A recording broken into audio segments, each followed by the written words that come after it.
Good evening, night owls, and welcome to Whisper Crowley. Tonight, I will guide you into a world of darkness, hoping to help you relax and unwind. Perhaps some of you will even drift into a haunting yet soothing sleep.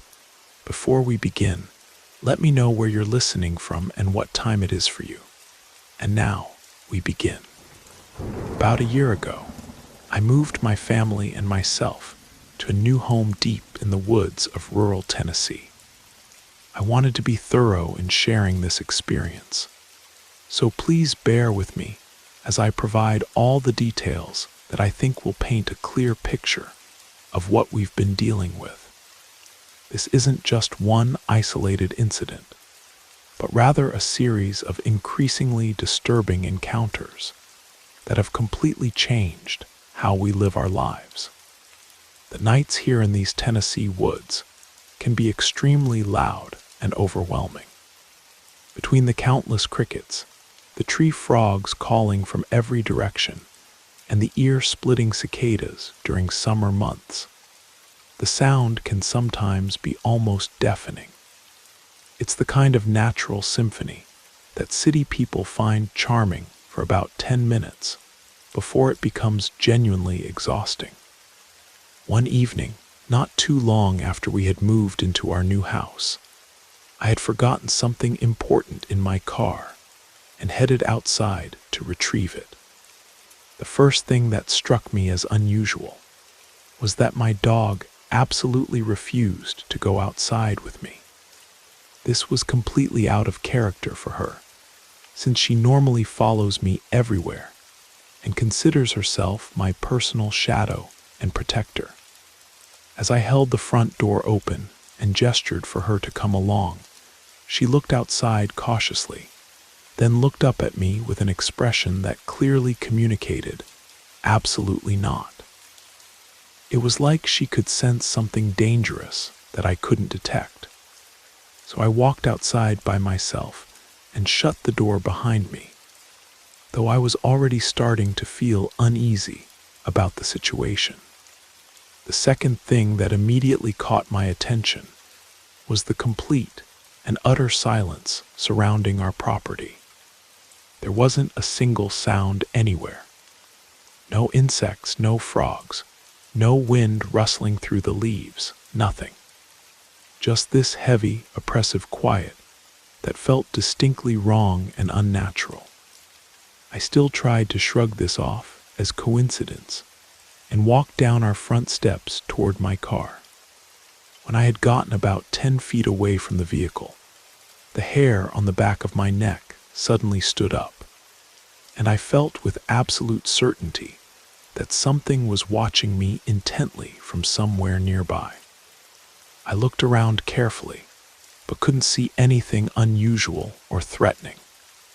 After reaching into my car to grab whatever I had forgotten earlier, I had this overwhelming feeling that something large was moving steadily toward me through the darkness. It was like a predator slowly stalking its prey. I took a cautious step backward and checked around me once more. All of a sudden, I heard one of the large hedges that lined the walkway to our front door start rattling and shaking violently.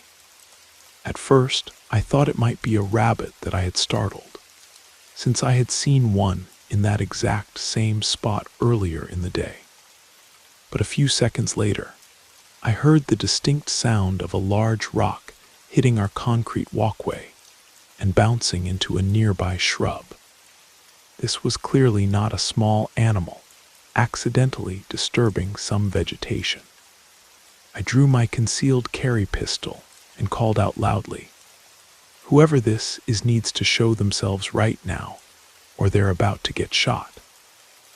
I tried to sound as confident and threatening as possible, hoping to scare off what I assumed might be local teenagers playing pranks on the new residents. After a few tense seconds of silence, I began to think that maybe this really was just some local kids messing with us. I holstered my sidearm, turned around, and started walking back toward my front door. thinking the situation was probably over. But almost as soon as I turned toward the house, I heard this deep, heavy panting sound that definitely came from something much larger than a dog.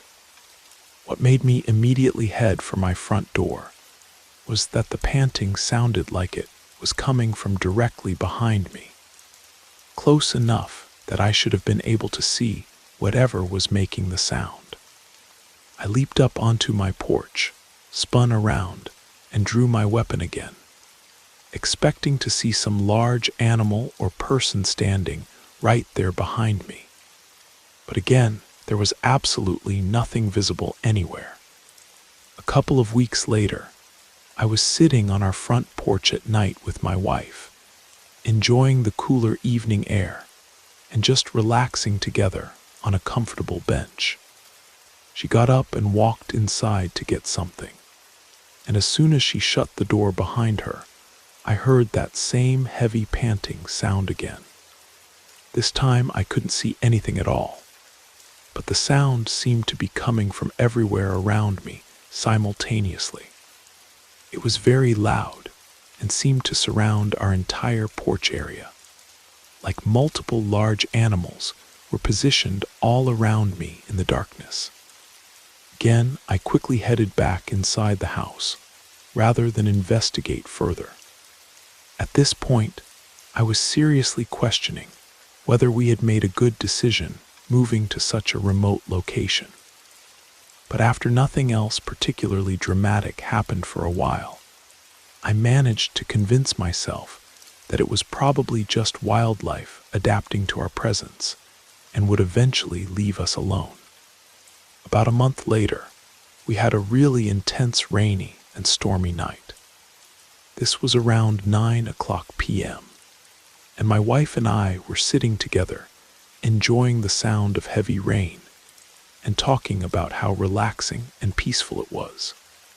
Growing up in Oregon, I've always loved rain, and for the past 10 years we had lived in Las Vegas, where it would dump an entire year's worth of precipitation in a single day, and then remain bone dry for months. For my wife, who grew up in Nevada, rain was such a rare and special thing that she loved going outside to watch it and experience it directly. For both of us, sitting and listening to a good rainstorm was a genuinely enjoyable, romantic experience. Except this particular night took a very weird and disturbing turn. As we were sitting there talking about the rain and feeling relaxed, my wife suddenly stopped me mid-sentence and said, "Did you hear that?" "No, what did you hear?" I asked. "I swear it sounded like a small child calling for help out in the woods beside our house," she replied with concern in her voice. I told her I hadn't heard anything at all. After a few moments of both of us listening intently, she said, "There it is again, can't you hear that?" I still couldn't hear anything unusual, and I told her so. "I didn't hear a thing, sweetie. Are you sure you're not just hearing the rain making strange sounds?" She looked at me with an offended expression and said firmly, "No, I'm positive about what I'm hearing." "How could you not hear that?" It was clear as day. It sounded exactly like our son calling for help. "Well, it definitely isn't him, because he's right there sleeping on the couch," I replied, and we both looked through the blinds behind us to confirm that all of our children were lying there safe and sound. "That's so weird.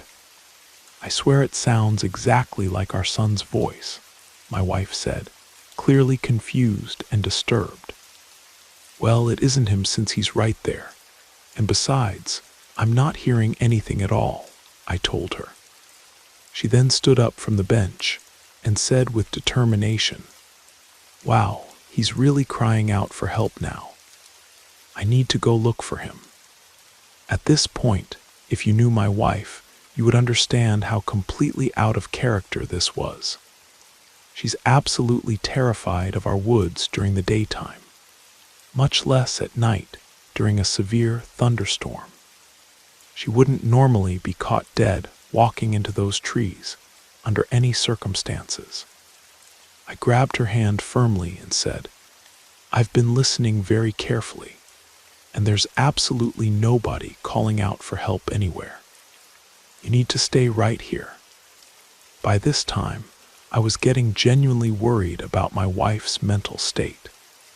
She was acting completely unlike herself, and I was concerned that something was seriously wrong with her perception or judgment. It's also worth mentioning that at this time, she was 8 months pregnant with our baby daughter, which made her behavior even more concerning. She then said, "But what if there's some child out there lost in the woods and needing help?" "Well, first of all, I would be able to hear them too," I explained. "Secondly, there are no other kids around here for miles, and the odds of them being lost within 100 feet of our house, which is lit up like a Christmas tree, are essentially zero." "I know, but what if it really is a kid who needs help?" she insisted. Before I could say anything else, she stood up and started walking toward the stairs leading down from our porch. I jumped up and grabbed her hand again, saying firmly, "No, you're absolutely not going out there. I don't know what's happening, but you need to get inside the house right now." She finally complied and came inside with me, but I was deeply shaken by her behavior and the whole strange situation. A few months after this incident, just as it was getting dark outside one evening, I heard our front door open. I got up to investigate, since we have autistic 6-year-old twins, and we've specifically set up our security system so that they can't open the door without adult assistance. The only person who could have opened it was my wife. What was strange was that she usually doesn't go outside without mentioning it to me first, especially after dark. I walked outside and saw my wife walking down our private road toward the driveway on the side of our house. I called out and asked her what she was doing. She said she had been sitting on the back patio and kept hearing a baby crying out in the woods, so she was going to investigate. "Seriously?" I asked. "And you just decided to walk off into the woods by yourself to investigate the sound of a crying baby?" She looked toward the woods and said, "See, there it is again," pointing in the direction of the trees. I couldn't hear anything except the fact that it was completely silent outside again, which I mentioned to her. I told her that just like before, the chances of an actual baby being out in the woods near our house were essentially zero, and that she needed to get back inside immediately. "But what if someone abandoned a baby out there?" she asked. "Well, if that were actually true, I would be able to hear it too," I replied.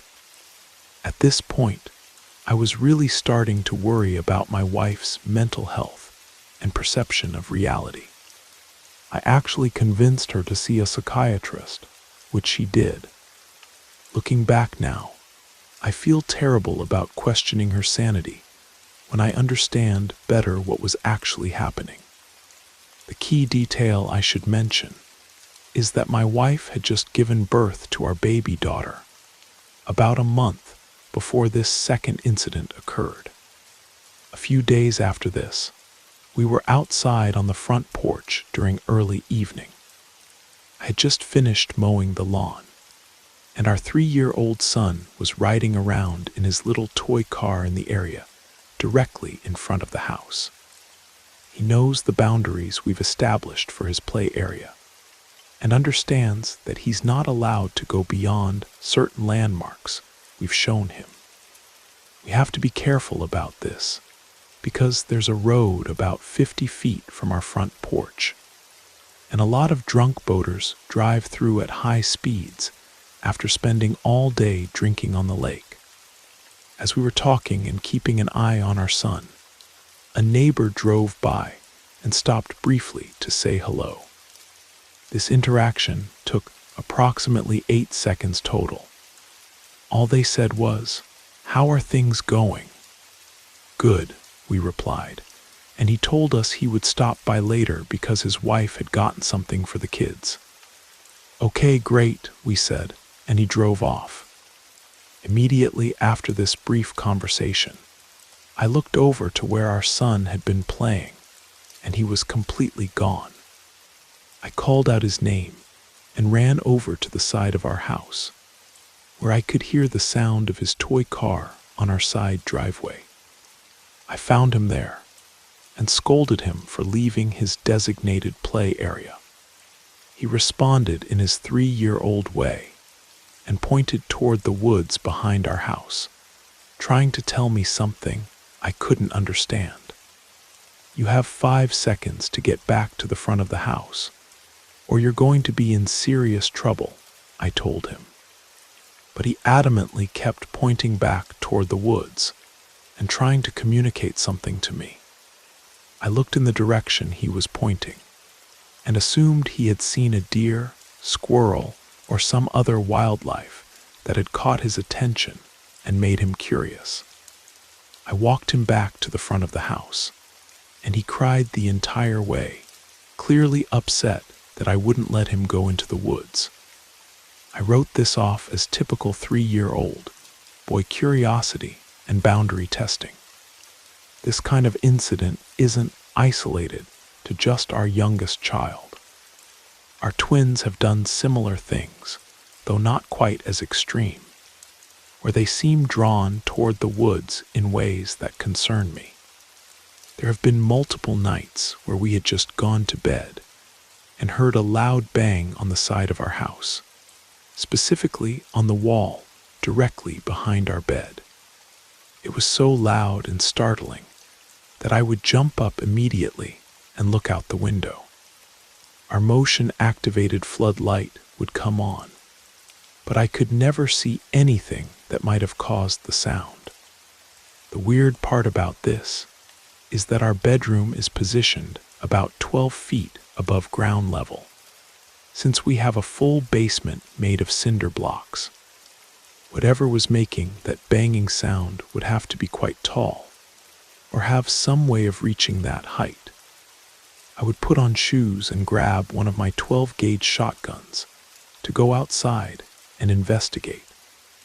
It was always completely silent when I went out to check, and our floodlight would click off by the time I walked around to examine the area.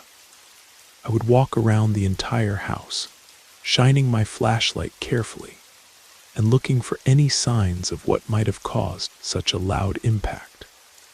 As I approached the back side of our house, the hair on the back of my neck would stand up, and I'd get that familiar feeling of being watched by something I couldn't see. I'd shine my light up into the trees, but never found anything unusual or threatening. When I rounded the corner to the area where the banging had occurred, the first thing I always noticed was that our 3 dogs, who normally bark at everyone and everything including me, were completely silent and hiding with their tails between their legs. Our dogs have no filter whatsoever and will bark at anyone who comes near our property, including family members they see every day. To see them all cowering silently was extremely concerning and out of character. As I continued my investigation, all of a sudden the crickets and frogs would start making noise again, as if someone had flipped a switch to turn the forest sounds back on. This exact same scenario has happened on all 4 exterior walls of our house. It's random and annoying, but just like every other incident, there's never any evidence of what caused the disturbance. Due to these repeated incidents, I decided to let our dogs sleep inside with us for security and peace of mind. There have also been times when we were sitting in the house watching television, and my wife would come over to me and ask, "Did you call my name?"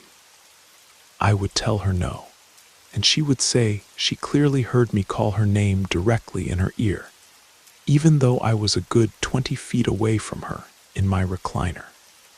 The important detail is that she was usually sitting at our kitchen table when this happened, and the sliding door to our back patio would be open behind her. Our patio is elevated about 20 feet off the ground and built like a balcony with no stair access from outside. The previous owner apparently built it specifically for grilling and outdoor dining. There have been several instances where she would say she heard someone whisper something in her ear, but she couldn't make out what was being said. Again, I kept thinking she was having some kind of mental health issues, but as you'll see, I eventually realized that all of these incidents were connected to something much more sinister. I should also mention that I built a shooting range behind my workshop on the opposite side of our property, next to the main road. It's positioned on a downward slope, but it works perfectly for what I need. The range extends straight into the woods for about 100 yards. When you're down at the target end of the range, you're completely surrounded by woods on all sides, except for the direction back up to my workshop. I have to say, it has always felt creepy and unsettling when I'm down there dealing with targets or mowing the area. When you're in that position, it feels like you're miles away from any other human being. One day around 5 o'clock in the evening, I was sighting in a new rifle scope. The sun was still up, but starting to fade, so I knew this was going to be my final shooting session before dark. Up until this point, nothing unusual had happened during my multiple trips down to the target area, other than the persistent feeling of uneasiness and being watched. As I was down at the target end placing new stickers over my previous bullet holes, I heard something large moving off to the side of me. It sounded like a substantial tree. Branch had snapped off and fallen, which isn't uncommon in Tennessee woods where branches randomly fall from trees. But this time, it was exceptionally loud and sounded like fresh, strong wood breaking rather than old, dead material falling naturally. I turned to look in the direction of the sound, but couldn't see anything through the thick underbrush. I started walking back up toward my rifle, and I swear I heard someone or something moving directly behind me, matching my pace. I turned around quickly, but again saw nothing unusual. As I continued walking backward up the hill toward my shooting position, I heard this deep, rumbling growl that seemed to surround me completely. It was really deep and loud, and what made it even more terrifying was that it seemed to be coming from all directions simultaneously. I turned to face back down the range and continued walking backward up the hill, not wanting to turn my back on whatever was making that threatening sound. The thought of some large predator charging out of the bushes had me genuinely frightened, so running seemed like it would trigger a chase response. I slowly backed up the hill until I reached my rifle, but nothing attacked or revealed itself. I grabbed my weapon and fired 10 rapid rounds in the direction where I thought the growling had originated, hoping to scare off whatever was stalking me. I kept 10 rounds in the magazine and quickly gathered my equipment to leave the area. I never told my wife about this particular incident because I didn't want to frighten her or make her more anxious about our living situation. Fast forward about a year from when we first moved to this property. My niece was staying with us as a live-in nanny to earn money during her summer break from college. We were returning from a shopping trip, and about a mile from our house, I saw two eyes reflecting our headlights from near a white birch tree on the side of the road. What caught my attention was that they were positioned higher than you'd expect from a deer, and they were a different color and size than typical wildlife. Just as I said, "What is that?" and squinted to get a better look, the eyes vanished instantly. I made a comment that it was almost as if whatever it was had realized I could see its eyes, and had deliberately moved to avoid detection. The color was kind of golden and green, and they had the reflective quality and positioning of a large cat's eyes, but they felt ominous and intelligent in a way that was deeply unsettling. I tried to dismiss it as we continued toward home, but a few moments later, we arrived at our house. As we were getting bags out of our car, my 3-year-old son came running excitedly out of the house to greet me, as he always does. While I was waiting to help my niece carry her bags inside, I heard my dog start growling in a low, warning tone. I looked in the direction she was focused on, which was toward my neighbor's property across the street. What I saw kept me awake all night and fundamentally changed my understanding of what we were dealing with. Up until this point, I had always been somewhat skeptical about the supernatural explanations for our experiences.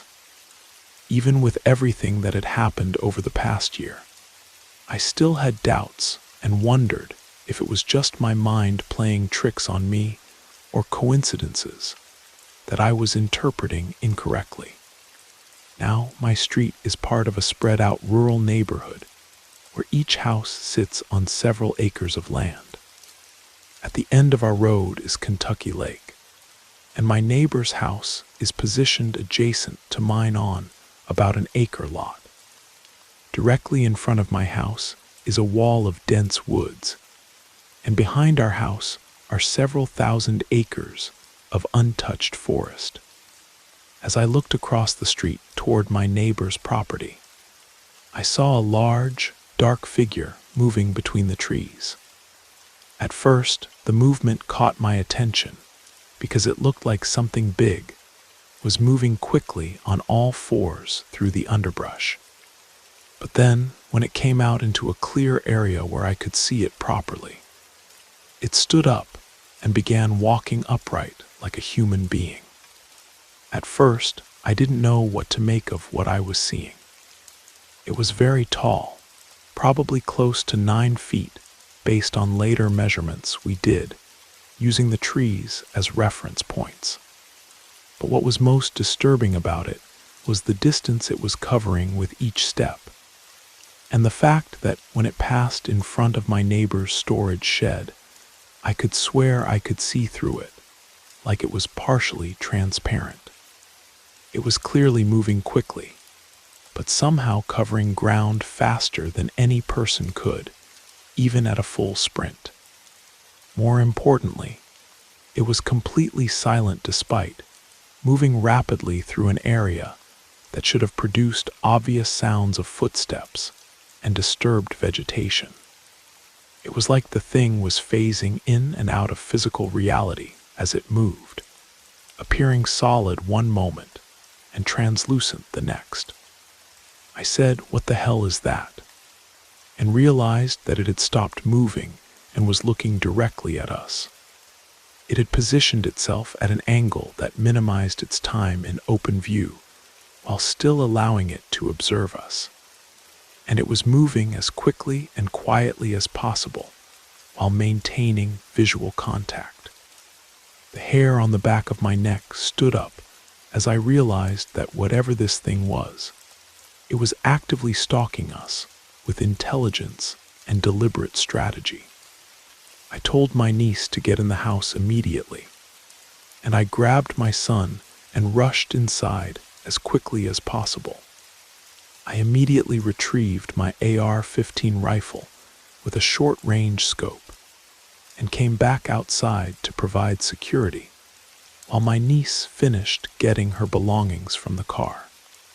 Even though I had given her clear, firm instructions to get inside the house immediately, I found her still slowly gathering items from her vehicle. Her disregard for my urgent warning was frustrating, but I watched over her without saying anything while she took her time. As she was finally walking toward the house, she suddenly turned toward the woods across the street and then bolted for our front steps in an obvious panic. I asked her what she had seen, and her face was pale as a ghost. She said she had heard something large moving around in the woods, walking loudly on fallen leaves. When she turned toward the sound, she heard a deep, guttural growl that was clearly not from any normal animal. I asked her why she hadn't come inside when I told her to, and she said she thought I was talking to my son rather than her. I explained what I had observed, and despite my warnings about the potential danger, she wanted to get a closer look to see if she could spot whatever I had seen.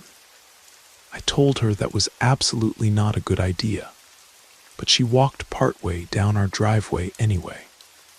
As she was about 6 feet away from my wife's SUV, she turned around and started walking back toward me. That's when I caught a glimpse of something large and covered in hair bolt from behind the SUV and leap back across the street into the woods. My porch is elevated, and our SUV is about 6.5 feet tall. But whatever this creature was, it cleared the vehicle in what looked like a single bound, covering about 45 feet. It moved like lightning, and I realized that whatever it was had been waiting for my niece. It had positioned itself behind our vehicle, out of my line of sight, and was prepared to grab her when she got close enough. She still didn't fully believe my warnings about the danger, and took the flashlight to walk back toward the car. As she entered our driveway, she stopped dead in her tracks and leaned forward, clearly seeing something that alarmed her. I asked what she saw, and she turned and ran back up onto the porch with a terrified expression, saying "Nope, nope, nope" repeatedly. She said there was a figure hiding inside or behind one of the large trees, and she could see its eyes clearly. I asked her what they looked like, and she said they appeared dull red at first, but as she got closer, they looked dead and lifeless. When I asked what she meant by dead, she explained that the pupils looked gray, similar to how eyes appear when someone goes blind. She said they were a really dark gray color, and she was convinced she could see through the figure, almost like it was made of dark smoke or shadow. She wanted to go investigate further and took a step down our stairs. As she did, the entity revealed itself more fully from behind the tree. I immediately told her to get inside, and we both went in and locked the door securely. The thing looked like a very tall, human-shaped being, approximately 9 feet in height based on our later measurements. It appeared ominous and threatening in ways that are difficult to describe adequately. The next morning, we did a height comparison using the tree branch where we had seen it standing, and we estimated its height at around 9 feet tall. Its eyes appeared to be about 6 inches apart. After doing extensive research, I believe this entity was what's known as a glimmerman or crawler. I searched for other sightings in Benton County, Tennessee, but found very little information about similar encounters in our specific area. One of the most disturbing aspects of this creature is that it seemed to fade in and out of visibility, almost like a shadow person, but much larger and more obviously present. It reminded me of descriptions I'd read about entities that can exist partially in our physical reality, while also existing in some other dimension. What makes me think this identification is correct is that these creatures are said to be capable of telepathic communication, which would explain why my wife and children were hearing voices and sounds that I couldn't detect. The entity was apparently able to communicate directly with their minds, while leaving me unaware of what was happening. Secondly, these entities are known for their ability to replay or mimic sounds they've previously heard. When I heard heavy panting, it was probably mimicking one of our dogs. When my wife heard our son crying for help, it was likely replaying a memory of a time when he had actually fallen and called for assistance.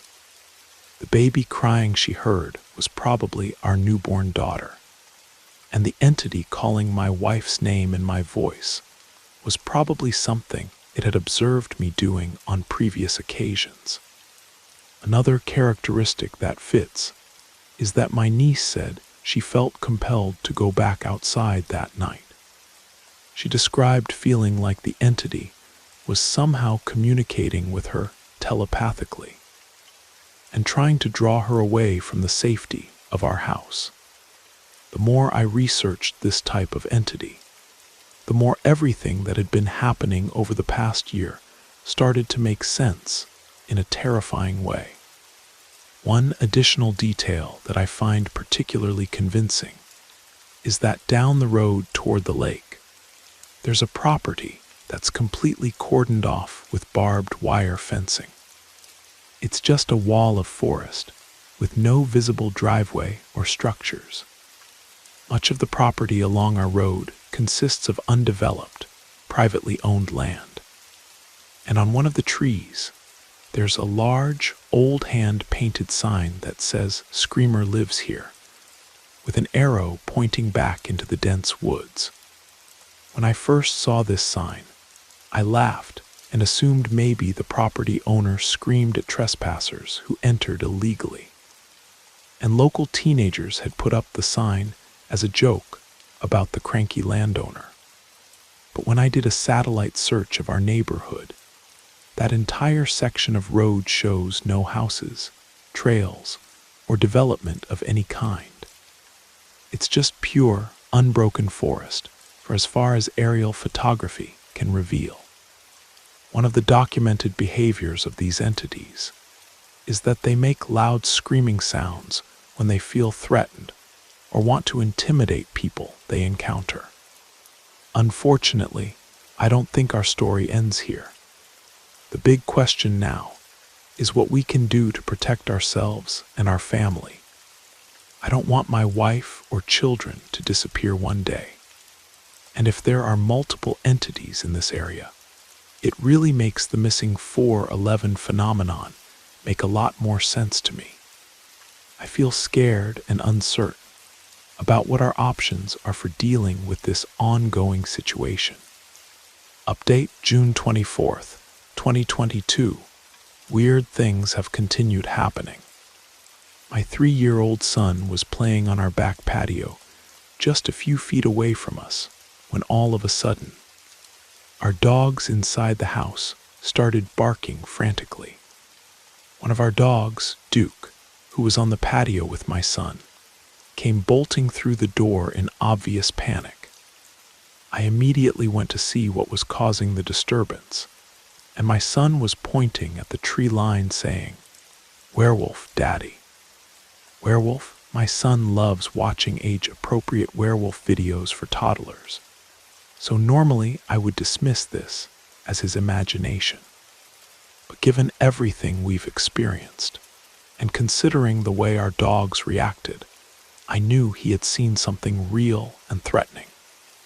I pulled out my phone and started recording while he kept saying, "Daddy, look. Werewolf in the bushes." I couldn't see anything clearly myself, but I could definitely hear something very large moving around in the fallen leaves. Update September 7th, 2022. my niece quit working for us.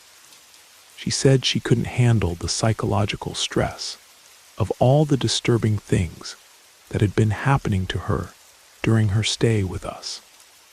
Everything had been relatively quiet for a while, and we had been staying indoors most of the time, especially after dark. One evening, we decided to go out on the porch with flashlights and a camera, hoping to document whatever we'd been encountering. We kept hearing movements in the brush around our property, which could have been normal wildlife. But after a while of not seeing anything definitive, we went back inside. I said my prayers and slept peacefully that night. My niece, however, did not have a restful night. She woke up late the next day and seemed jumpy and anxious. When I asked what was wrong, she said she hadn't slept well because something had been outside her bedroom window all night. It took some encouragement to get her to talk about the details, but she eventually explained that she could hear something large moving around outside her window. Every time she looked out, she couldn't see anything, but the sounds continued throughout the night. She said she heard strange noises that she couldn't adequately describe or categorize. Eventually, she came out to the living room to see if I was still awake, but I was sound asleep. She decided to go back to her room and try to sleep while watching videos on her phone. She said she was almost asleep when she felt a presence standing directly behind her. She turned around quickly, but there was nothing visible. She kept getting this feeling repeatedly, but tried to dismiss it as imagination. That was until about 3 o'clock in the morning, when she woke up with an intense feeling that something was in the room with her. She had her phone on the windowsill playing a video, and the same overwhelming presence was back, but this time much more intense. She described feeling like whatever it was wanted to hurt her or consume her in some way. She turned around quickly and saw what looked like a tall shadow figure disappear into the wall in the blink of an eye, like it had simply melted away. She told me she was going home for the 4th of July weekend and would be back the following Tuesday. I asked if everything was okay, and she quickly said yes and walked out the door without much explanation. Later that day, I got a call from my sister telling me that my niece wouldn't be returning to work for us. When I asked if everything was all right, she gave me a brief, non-committal answer. A little while later, I received a direct call from my niece. She told me she didn't want to continue working at our house, and that she couldn't handle the anxiety and psychological stress of whatever was out there in our woods. She didn't want to elaborate beyond that, but it was clear that whatever had been happening in her bedroom during those final weeks had left her genuinely terrified. After she left, I checked her room and noticed that she had been sleeping with one of the windows wide open throughout her entire stay. That window was perfectly accessible from outside our house, positioned at ground level where something could easily reach it, or even climb through it. I don't know exactly what had been happening in that room, but whatever it was had been coming very close to the house, and possibly even entering her bedroom while we slept. Fast forward to the 4th of July weekend. I decided to do our fireworks display in front of our property by the road, facing toward the woods where most of our encounters had originated. Due to everything that had been happening during nighttime hours, I made sure to complete our celebration before it got completely dark outside. We finished our fireworks show and got everyone safely inside as the sun was setting. After a couple of hours, I remembered that I had left our garden hose stretched out by the road and needed to coil it up and put it away properly.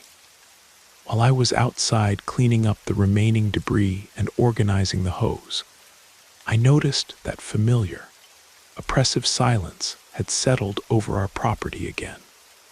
The only sounds were distant fireworks echoing from other celebrations around the lake. The hair on the back of my neck stood up, and I got that unmistakable feeling of being observed and studied by something hidden in the darkness. I quickly finished coiling the hose and ran back into our house, convinced that our uninvited visitor was nearby and watching my every move. Final thoughts and ongoing concerns at this point. I'm starting to wonder if some of these experiences are just my mind playing tricks on me, or if there really is something out there that has been studying our family for over a year. What I do know for certain is that multiple members of our family, including our young children and my adult niece, have had encounters and experiences that they couldn't explain rationally. The consistency of these reports, combined with the behavioral changes in our dogs and the physical evidence like damaged doors and unexplained sounds, suggests that something very real and very unusual has been interacting with our property.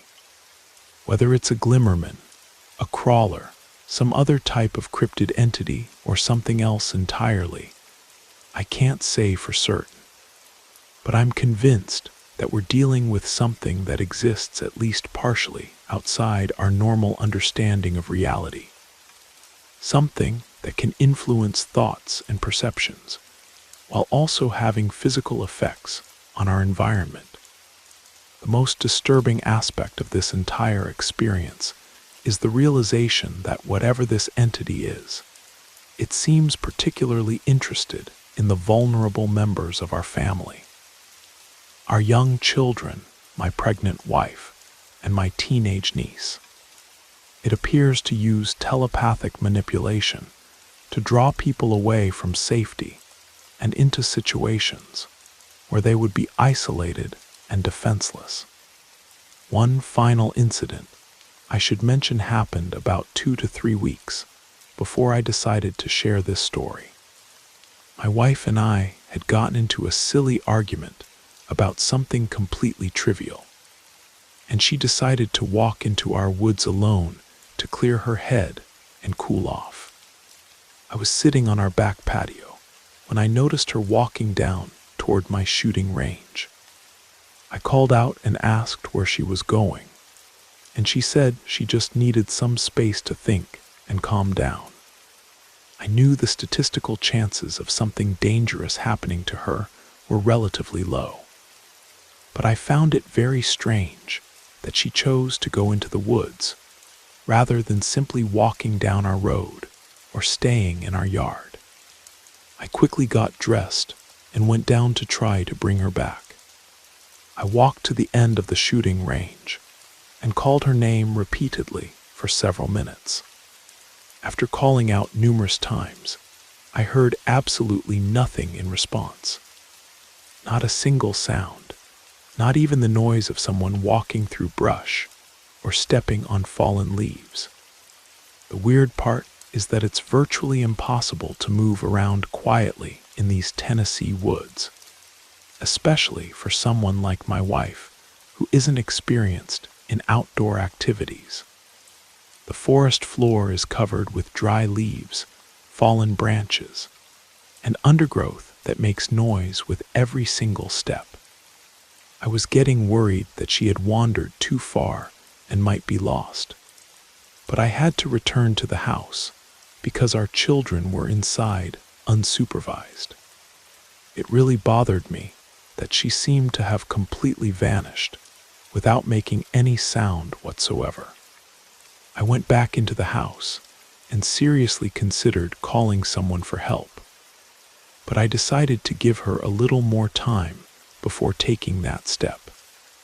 After about an hour and 20 minutes, she finally came walking back out of the woods. I was simultaneously relieved to see her safe and annoyed that she had worried me so much. When I asked her what she had been thinking by staying out there so long, she looked at me with complete confusion and said, "What are you talking about? I've only been gone for 10 to 15 minutes. Why are you freaking out about this?" When I told her that she had been missing for an hour and 20 minutes, she absolutely didn't believe me.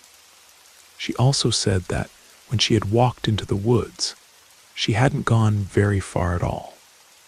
But when she turned around to come back, she started walking and became concerned that she was lost, even though she insisted she hadn't traveled far from the shooting range. She said something told her to keep walking in a particular direction, and she followed that internal guidance. She described feeling strange and disoriented, like the air felt different somehow. The part that disturbs me most about this incident is that the location where she claimed to have been is impossible given where I was standing.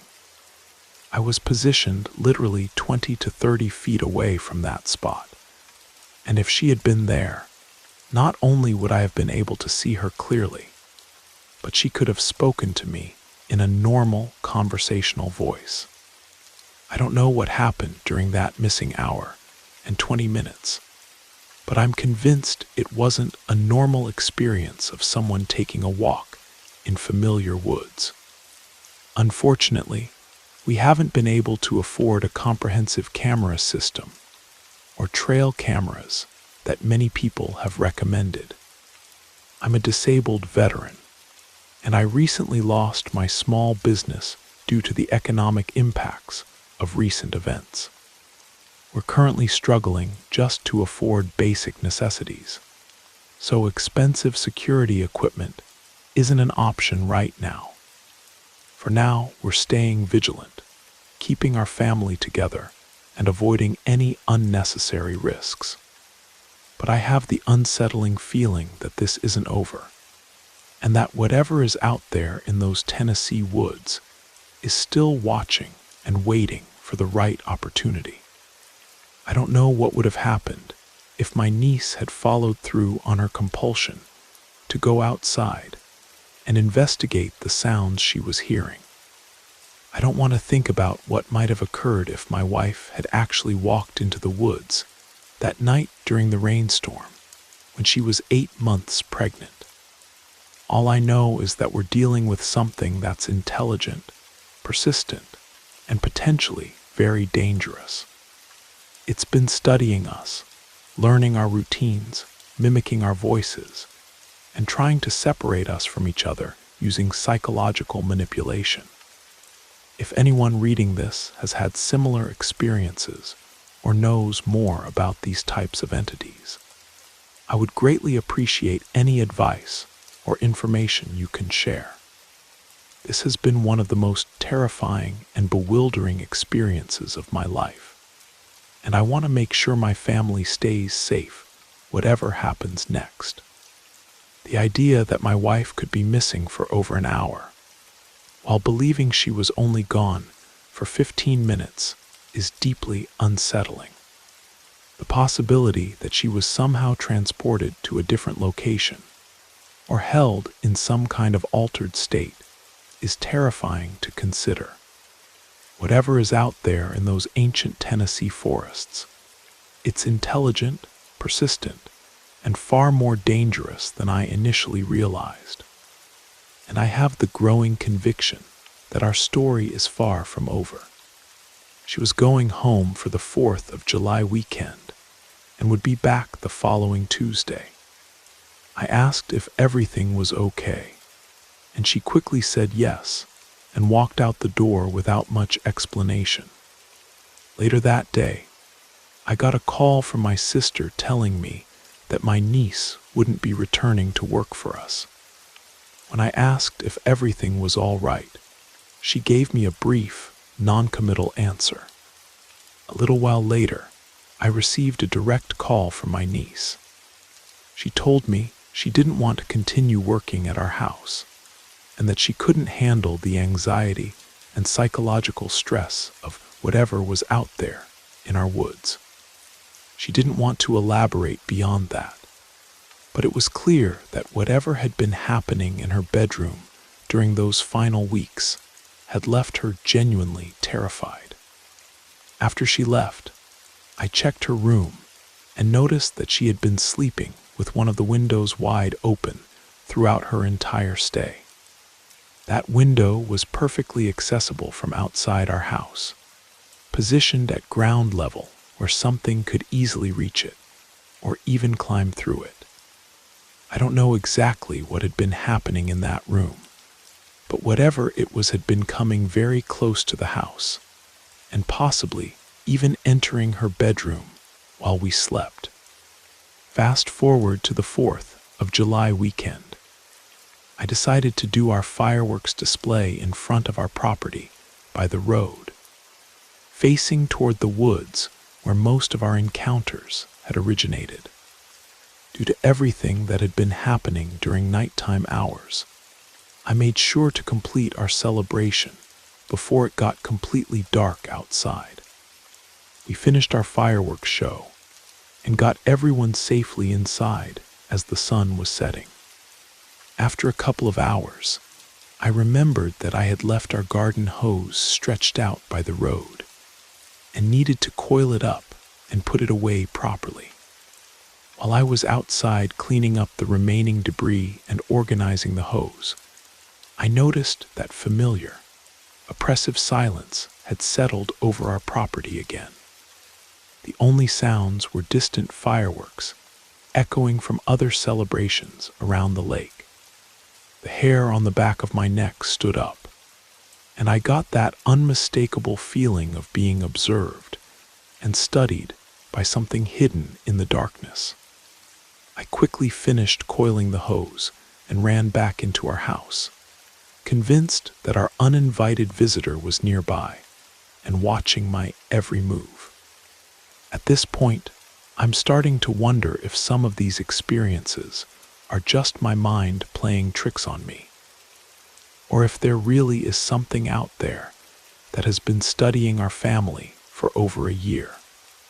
What I do know for certain is that multiple members of our family, including our young children and my adult niece, have had encounters and experiences that they couldn't explain rationally.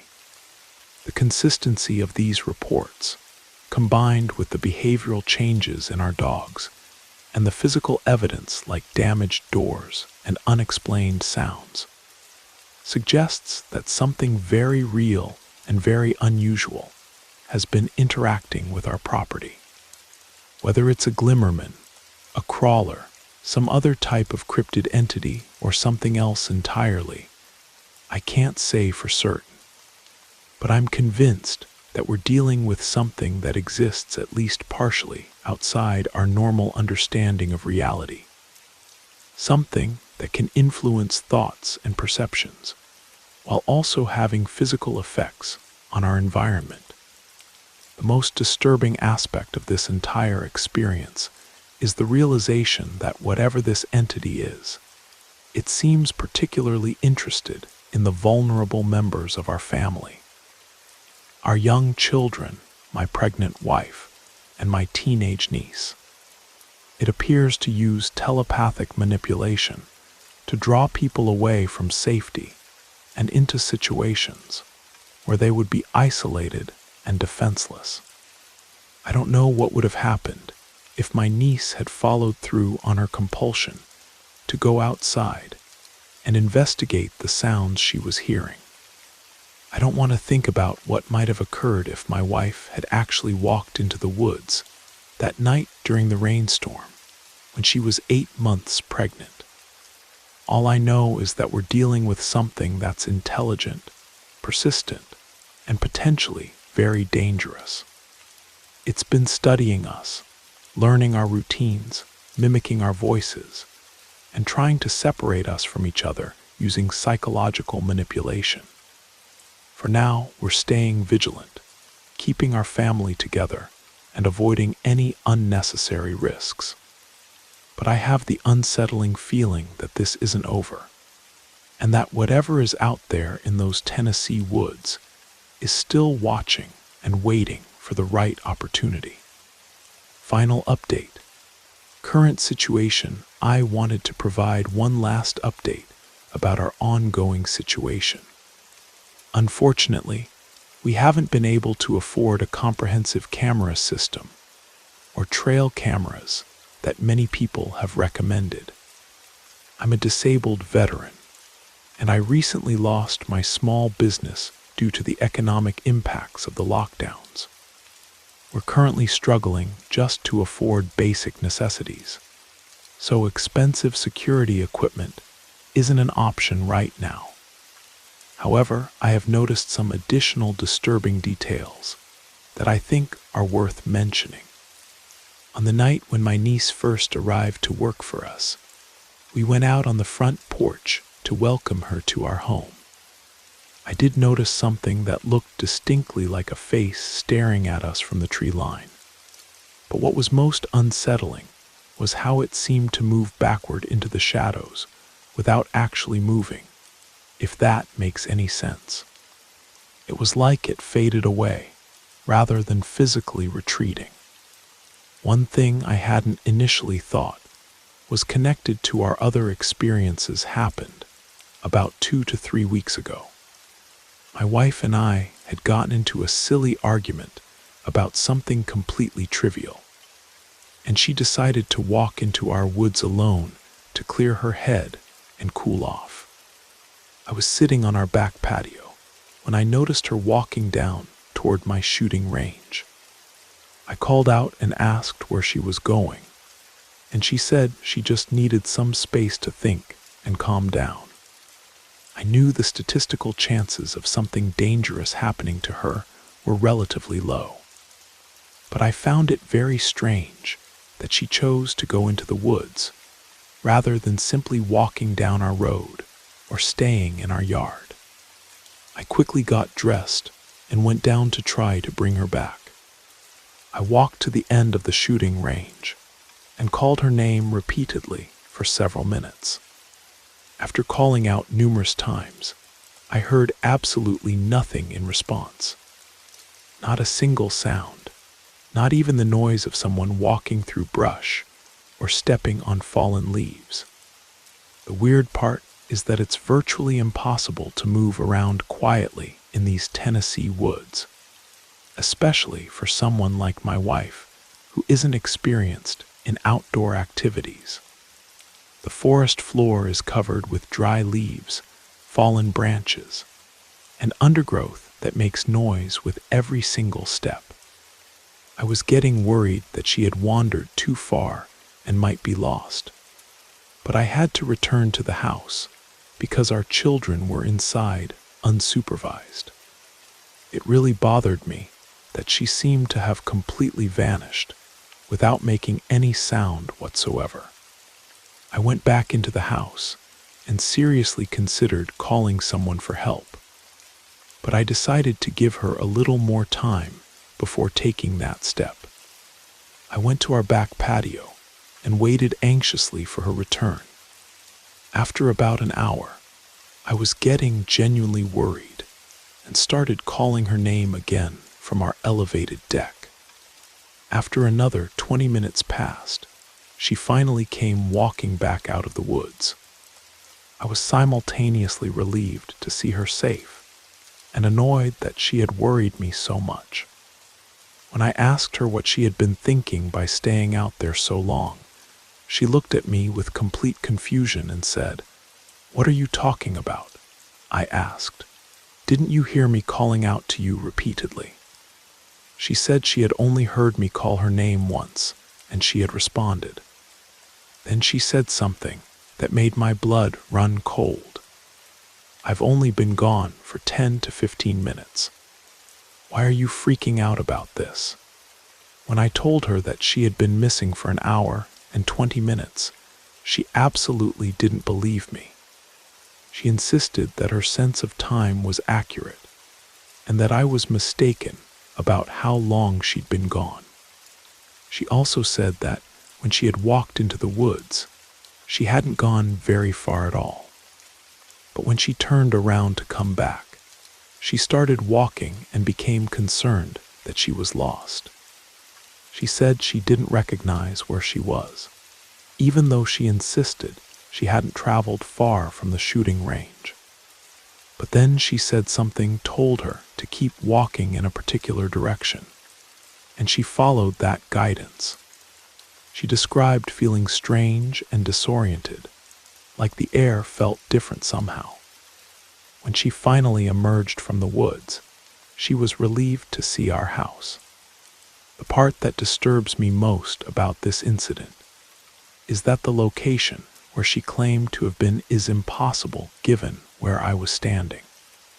I was positioned literally 20 to 30 feet away from that spot, and if she had been there, not only would I have been able to see her clearly, but she could have spoken to me in a normal conversational voice.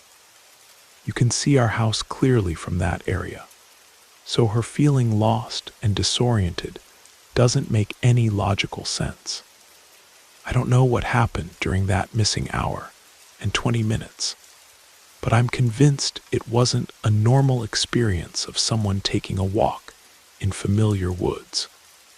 I had planned to go back to that area with her to prove that you can see the house from where she claimed to have been, and to have her show me exactly where she went and walk me through everything that happened. But honestly, I'm not sure I want to know the answers to those questions. This experience has made me realize that whatever we're dealing with might be capable of manipulating time, space, or perception in ways that are far beyond anything I thought was possible. The idea that my wife could be missing for over an hour, while believing she was only gone for 15 minutes, is deeply unsettling. The possibility that she was somehow transported to a different location or held in some kind of altered state is terrifying to consider. All I know for certain is that our encounters with this entity seem to be escalating rather than diminishing, and I'm more concerned than ever about the safety of my family. If anyone reading this has experienced similar phenomena involving missing time, spatial disorientation, or encounters with entities that can manipulate perception and reality, please share your experiences. I'm trying to understand what we're dealing with and how to protect the people I love from something that seems to operate outside the normal rules of our physical world. Whatever is out there in those ancient Tennessee forests, it's intelligent, persistent, and far more dangerous than I initially realized. And I have the growing conviction that our story is far from over. This pattern continued until she finally passed out from exhaustion late in the morning. I explained that this was unusual, since we had never experienced anything like direct indoor encounters before. Most of our experiences had been outside or around the perimeter of our house. She said the entity made her feel like it had malicious intentions and wanted to cause her harm, which was different from our other encounters that seemed more curious or territorial. A few days later, she asked if she could use our hot tub that's located behind our house. I told her it was turned off and that we couldn't afford the electricity costs to heat it regularly. When we went over to check on it, I opened the cover and was shocked to discover that not only was it running, but the water looked clean and well maintained. As I was walking around inspecting the equipment, I suddenly heard a really loud thump behind me, like a large log falling to the ground or a heavy boulder hitting soft soil. Imagine the sound of an engine block being dropped from 20 feet onto forest floor. The sound made me jump and spin around, but I couldn't see anything through the thick brush surrounding the hot tub area. I helped my niece get the spa ready for use. And then she said she was going inside to change into her swimsuit. I realized it was getting dark outside, and I really didn't want to be in that isolated area behind our house after sunset. I bent over to work on cleaning the filter system, and suddenly I heard what sounded like something large crashing through branches and charging directly at me. The sound was so startling and aggressive that I immediately ran toward our back door. I turned around to see what was approaching, but saw nothing. I went back into the house and up the stairs to tell my niece I had heard something threatening outside. She looked at me for a moment and then said, "Well, I still want to get in and relax." She asked if I could leave the back patio door open so she could call for help if she needed me. According to her, she was able to enjoy the hot tub without any incidents that evening. Every day after that, I noticed my niece becoming more anxious and less willing to discuss what was happening to her.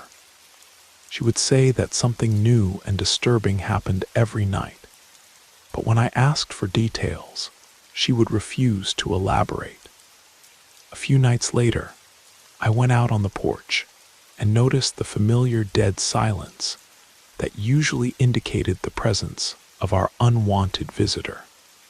I asked my niece to come outside with me, but she said she was tired and wanted to call her boyfriend and go to bed early. My wife was already in bed since she handles the early morning routine with our children, and it's my responsibility to handle nighttime security. I decided I didn't have the courage to investigate alone, so I put on a movie and tried to relax in my recliner.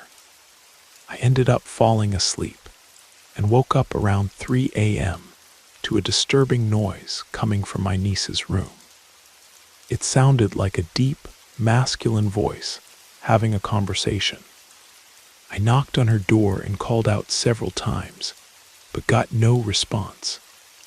I figured it must be audio from whatever video she was watching and decided to leave her alone. I went to bed, and just as I was about to fall asleep, another loud bang occurred on the exterior wall. I woke up to hear what sounded like something with claws skittering along the outside wall of our bedroom, which would be physically impossible given the height. I looked out the window but couldn't see anything. Since I had checked on these exterior banging sounds dozens of times over the past year and never found any evidence, I decided to try to ignore it and go back to sleep. The next day, my niece told me she had experienced the shadow figure encounter again. But this time, she had left her bedroom light on for security.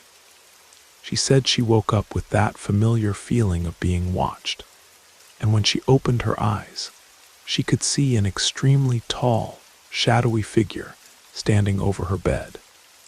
She said it was moving closer to her, and just as she started to make out details of its face, she turned away in panic. When she looked back, nothing was there. She said the eyes were particularly disturbing and haunting, but didn't want to provide more specific details. The next morning, for the first time ever, my niece was up early and ready to leave. I could tell she was anxious and wanted to get away from our house as quickly as possible. She told me I wanted to add a few more critical details that I think are essential to understanding the full scope of what we've been dealing with over this past year. One night when my niece had just arrived to work for us, we went out on the front porch to welcome her to our home. During this brief time outside, I did notice something that looked distinctly like a human face staring at us from the tree line across the street. What was most unsettling about this sighting was how the figure seemed to move backward into the shadows without actually physically moving, if that makes any sense. It was like it dissolved or faded away, rather than walking or running to a different location. The movement was unnatural and unlike anything I'd ever observed from a person or animal. It simply retreated into darkness, as if it was made of shadow itself. Another incident that I hadn't initially connected to our other experiences happened during a particularly stressful evening when my wife and I had gotten into a minor disagreement. She decided to take a walk into our woods by herself to clear her head and calm down, which was completely out of character for her given her usual fear of the forest. I was sitting on our back patio when I saw her walking down toward my shooting range area. I called out and asked where she was going, and she said she needed some space to think and cool off. While I knew the statistical chances of something dangerous happening were relatively low, I found it very strange that she would choose to go into the dense woods rather than simply walking down our gravel road or staying in our cleared yard area. I quickly got dressed and went down to the shooting range to try to convince her to come back. I walked to the end of the range and called her name repeatedly for several minutes, but I heard absolutely nothing in response. No reply, no sound of footsteps, no noise of someone moving through brush or stepping on the fallen leaves that cover our forest floor. This was particularly strange because it's virtually impossible to move quietly through these Tennessee woods, especially for someone like my wife who has limited experience with outdoor activities. The forest floor is covered with dry leaves, fallen branches, and thick undergrowth that creates noise with every single step you take. I was getting increasingly worried that she had wandered too far from the house and might be genuinely lost. But I had to return because our children were inside without adult supervision. It really bothered me that she seemed to have completely vanished without making any detectable sounds. I went back into the house and seriously considered calling local authorities for a search and rescue operation. But I decided to give her a little more time before escalating the situation to that level. I positioned myself on our back patio where I could watch for her return and waited anxiously. After about an hour and 20 minutes of growing concern, she finally came walking back out of the woods, appearing calm and untroubled. I was simultaneously relieved to see her safe and frustrated that she had worried me so intensely by being gone for such an extended period. When I asked her what she had been thinking by staying out there for so long without responding to my calls, she looked at me with genuine confusion and said, "What are you talking about? I've only been gone for 10 to 15 minutes. Why are you freaking out about this?" When I insisted that she had been missing for over an hour and 20 minutes, she absolutely refused to believe me. She was convinced that her perception of time was accurate and that I was somehow mistaken about the duration of her absence. She also described her experience in the woods as being much shorter and less extensive than what I had observed. According to her, when she first walked into the forest, she didn't travel very far from the shooting range area at all. But when she decided to turn around and come back home, she started walking and became increasingly concerned that she was lost. She said she didn't recognize where she was, even though she insisted she hadn't walked far enough to become disoriented. But then she described feeling like something was guiding her, telling her to keep walking in a particular direction, and she followed that internal guidance. She said the entire experience felt strange and disorienting, like the air around her felt different somehow, heavier or charged in a way she couldn't explain. When she finally emerged from the woods and saw our house, she felt relieved but confused about why the familiar surroundings had seemed so foreign just moments before. The part that disturbs me most about this entire incident is that the location where she claimed to have been is physically impossible given where I was positioned during my search for her. I was standing literally 20 to 30 feet away from the area she described, and if she had actually been there, not only would I have been able to see her clearly through the trees, but she could have spoken to me in a normal conversational voice, and I would have heard her easily. More importantly, you can see our house clearly from that location. So her sense of being lost and disoriented doesn't make any logical sense based on the geography and sight lines of our property. I don't know what actually happened during that missing hour and 20 minutes, but I'm convinced it wasn't a normal experience of someone taking a peaceful walk through familiar woods.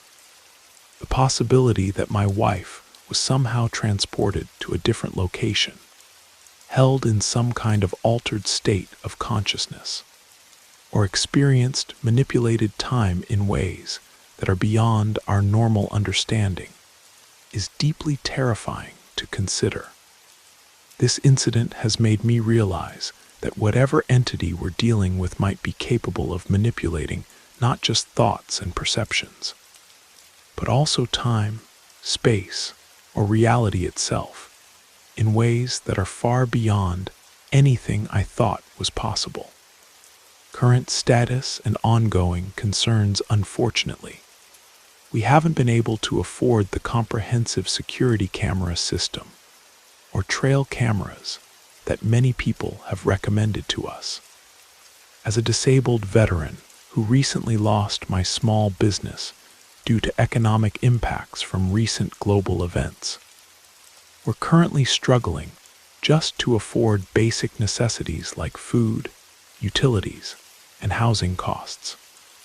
Expensive electronic surveillance equipment simply isn't in our budget right now, though I recognize it would probably provide valuable documentation of whatever we're encountering. For the time being, we're maintaining our vigilance, keeping our family together as much as possible, and avoiding any unnecessary risks that might put us in vulnerable situations. But I have this persistent, unsettling feeling that our experiences are far from over, and that whatever is out there in those ancient Tennessee forests is still actively observing us and waiting for the right opportunity to escalate its interactions with our family.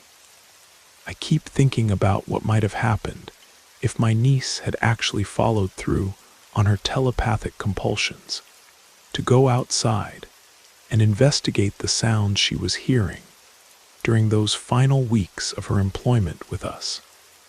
I don't want to imagine what could have occurred if my wife had actually walked deep into the woods that night during the thunderstorm when she was 8 months pregnant, and hearing the phantom crying of a baby that didn't exist. What I know for certain is that we're dealing with something that demonstrates clear intelligence, persistence, and potentially very dangerous capabilities. It has been systematically studying our family, learning our daily routines, practicing mimicking our voices, and attempting to psychologically manipulate us into separating from each other and putting ourselves in isolated, vulnerable positions. The entity seems particularly focused on the most vulnerable members of our household: our young children, my pregnant wife, and my teenage niece. This targeting pattern suggests predatory behavior and malicious intent, rather than simple curiosity or territorial defense. If anyone reading this account has experienced similar phenomena involving missing time, spatial disorientation, telepathic manipulation, or encounters with entities that seem to exist partially outside our normal physical reality, I would be extremely grateful if you would share your experiences and any advice you might have. I'm trying desperately to understand exactly what we're dealing with and how to most effectively protect the people I love from something that appears to operate according to rules that are completely different from our everyday understanding of how the world works. The more I research similar encounters and compare them to our experiences, the more convinced I become that there are things living in our ancient forests that are far stranger and more dangerous than most people are willing to acknowledge or discuss openly. Whatever is out there in those dark Tennessee woods, it's intelligent, patient, persistent, and far more capable of affecting our lives than I ever imagined possible when we first decided to move to this remote location. And despite all the fear and uncertainty we've experienced over this past year, I have the growing conviction that our story is far from over, and that the most significant encounters may still be ahead of us. The question that keeps me awake at night is whether we'll be prepared for whatever comes next, and whether we'll be able to protect our family from something that seems to exist in the shadows between our world and somewhere else entirely.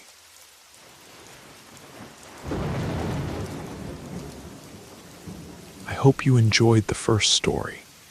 If you did, don't forget to leave a like. But if I didn't do my job well, feel free to give it a thumbs down. Either way, drop a comment and let us know where you're listening from and what time it is for you. Now, let's continue. Something woke me up. It was 3:33 in the morning. I was already used to this, but this time seemed different. Isabel, I heard my boyfriend call me, but his voice sounded strange, distant. I imagined it was because I was still half caught in my dream, even with him lying next to me.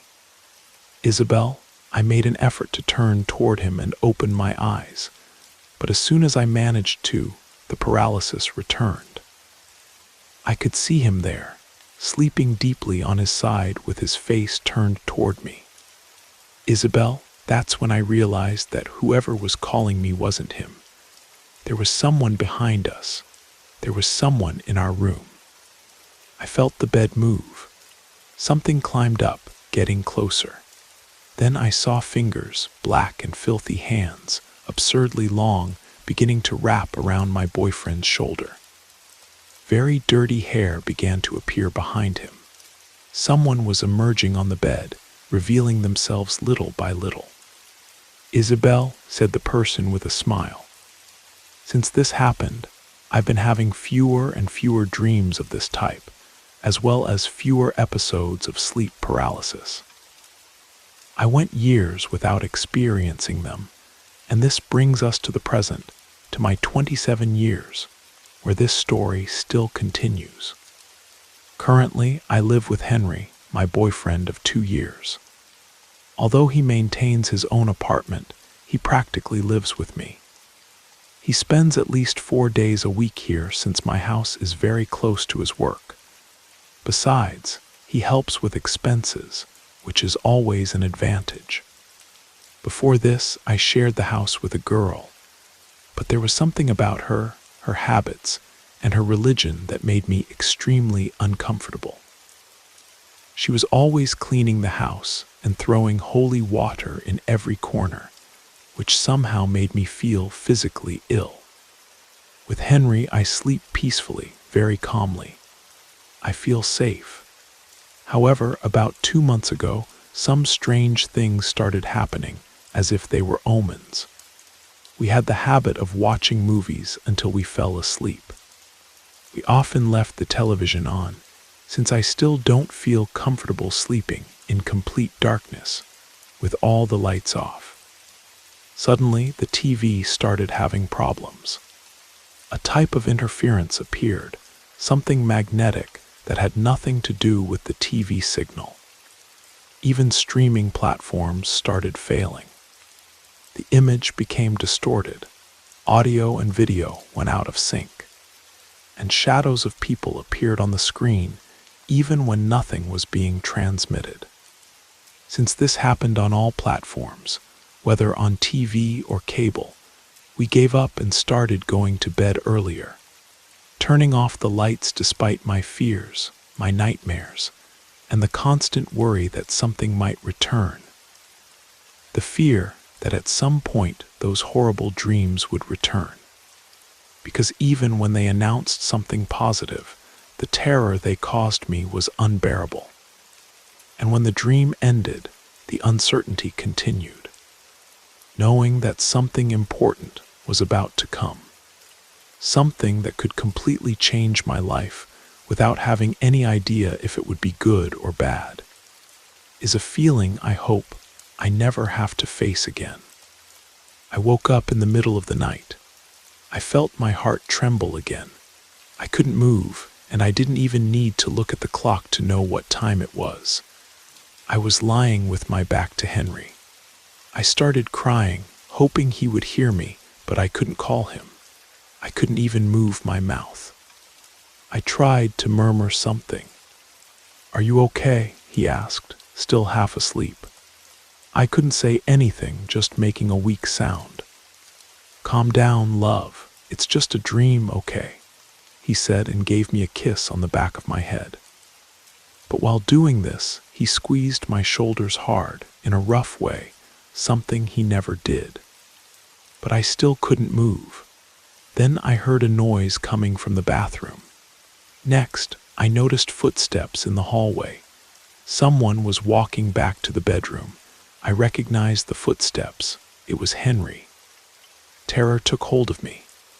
Even without being able to move, I started crying even more from fear. When he noticed, he turned on the light and shook me until somehow my body finally woke up and I could move. I was terrified.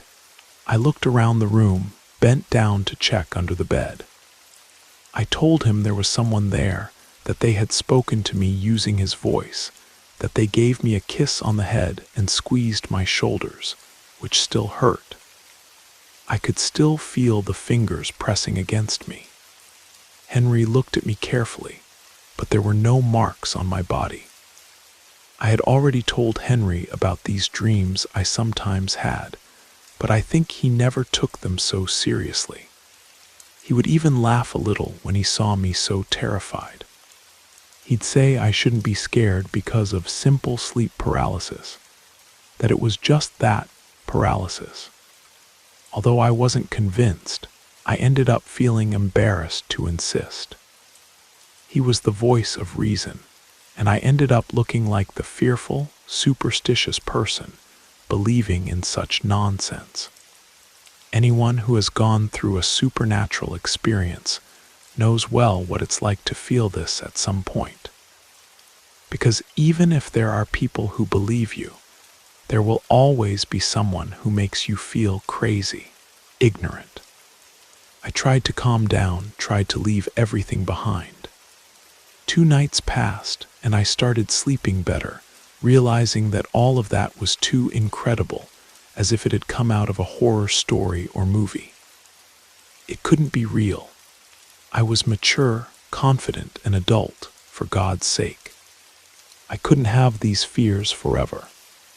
So on the 3rd night, I decided to even turn off the small lamp I slept with. I felt very secure.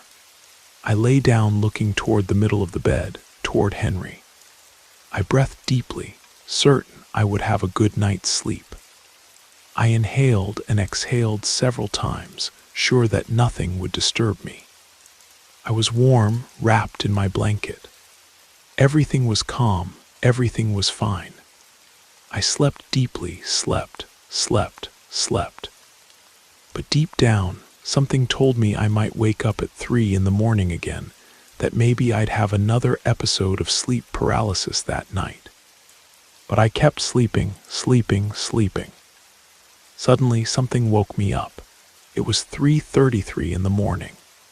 I was already used to this, but this time seemed different. I heard my boyfriend call me, but his voice sounded strange, distant. I thought it was because I was still immersed in my dream, despite him being there next to me. "Isabel," with effort, I turned toward him and opened my eyes, but at the same instant, the paralysis returned. Still, I managed to see him. He was sleeping deeply on his side with his face turned toward me. That's when I realized it wasn't him calling me. It was someone behind me. There was someone in our room. I heard the bed move. Something was approaching. Something had climbed onto it. Then I saw fingers, 2 pairs of fingers, black with dirt, long and thin, that began to curl around my boyfriend's shoulder. I also saw very dirty hair begin to emerge. There was someone there behind him, starting to appear. "Isabel, it's time. Come with me, the voice said with a smile. I saw that woman get up and leave the room, leaving the door open. I tried to reach her, to run after her, but when I got to the door, I saw several other women outside, about 6 or 7 standing in the yard. They were all calling me with gestures, all saying my name. Their faces were smiling, gentle. They made me feel welcomed, as if I belonged with them. They communicated with me through hand gestures. And in the street, there were even more people, many women. But among them I saw some men, 3 or 4, and they had small horns, protuberances coming out of their foreheads. They were standing there with the women and started talking to me too. "Come, Isabel, come, it's time, it's time. Come, it's time, come, it's time, it's time." The next thing I remember is Henry hugging me in bed. I couldn't stop crying. I was sweating, and he was too. He was crying, and his body was also drenched in sweat. I asked what was happening, but he just kept repeating that everything was fine, that now everything was fine. He said he believed me, that now he believed everything, that he would take care of me, that he would never leave me alone. I didn't understand anything, but the way he spoke, his uncontrolled crying, something I had never seen in him made me cry even more. And so we stayed, crying until dawn. At Henry's request, we called my mother. We said we were going to visit her. She had been living with my great-grandmother for several months in the family's small town. My great-grandmother was very elderly and tired, needing constant care. When we gave her the news, my mother was very happy. She had been telling me for a long time to visit them, always reminding me that she didn't know when it would be the last opportunity to talk with great-grandmother, that I should take advantage of the time with her. I was feeling very bad physically after that last dream. I was weak, almost sick, but Henry told me he would accompany me, and that gave me strength to try. Besides, I wanted to get out of the house. Every time I looked out the window, my mind brought back the image of those women outside, and despite their smiles and apparent kindness, they gave me deep fear. We took the road to the small town, and what should have been a trip of just over 2 hours ended up taking 8. An accident on the way and rain left us, practically stopped for most of the journey. I always try to be a good co-pilot, talking, playing music, but I was so exhausted that, when I had the chance, I went to the back seat and lay down to sleep, just for 5 minutes. Poor Henry continued driving alone, relying only on the GPS for company. He had never been there before, but managed to arrive despite the confusing streets at the town entrance. and the rain that wouldn't let up. Like I was a child when we arrived, they decided not to wake me. Although I'm a heavy sleeper, not so much that I wouldn't notice this. I think Henry managed to carry me to my mother's room, where she had prepared everything for us to sleep. I continued sleeping until about 9 or 9:30 at night, when voices and laughter from several ladies caught my attention. My mother and great-grandmother were also laughing, involved in a very animated conversation. In the background, I could hear Henry's voice talking and laughing with them. It seemed like there was a small gathering, so I got up, looked at myself in the mirror, fixed my hair, and went out to greet everyone, embarrassed for not having noticed what time we had arrived. When I left the room, I was paralyzed. The house was full of ladies, and I recognized without a doubt that almost half of them were the same women who were in my yard, the ones I had seen on the street in front of my house in my dream, the ones who were calling me. They greeted me in the most natural way, as if they had never seen me before. Maybe that was exactly it, I didn't know. Everything seemed very strange. I've heard that we can't dream of faces we've never seen before, that our brain doesn't create a face out of nothing. That's why everyone who appears in our dreams, even in a secondary way like extras, are people who have crossed our path at some point in life, even if we only passed by them on the street. I was absolutely certain I had never seen those women before, but still, they were the same ones I had dreamed about. My mother noticed my discomfort and quickly made an excuse to end the gathering and for the visitors to leave.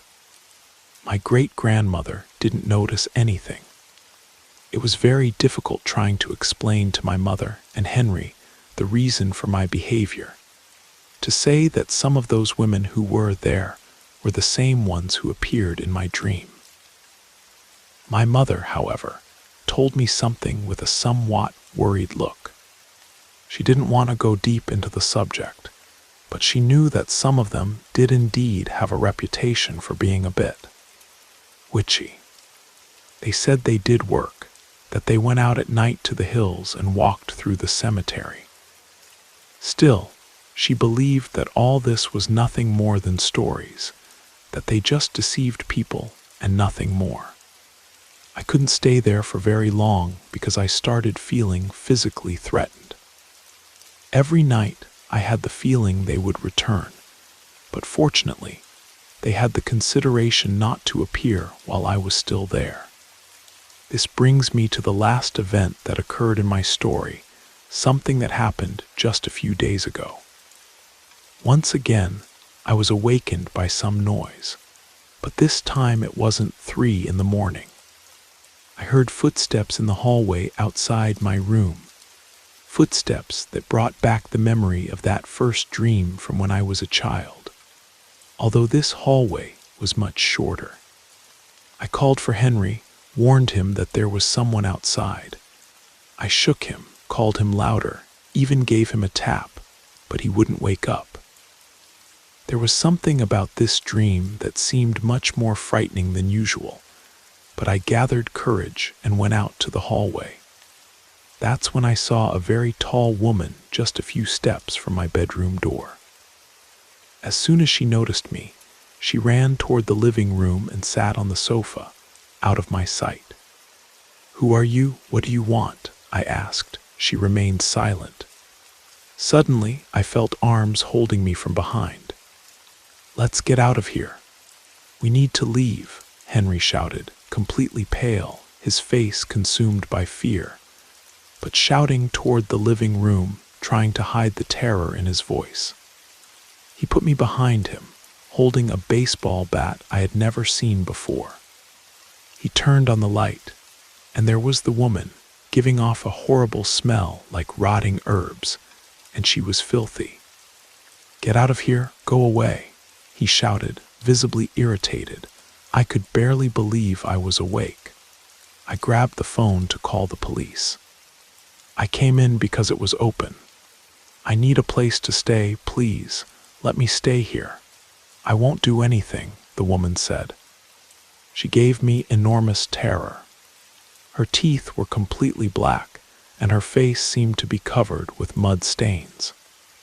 Henry turned to me and told me to call the police immediately, then ran toward the woman who, with surprising agility, ran out of the house toward the street, laughing as if she were having fun with the situation.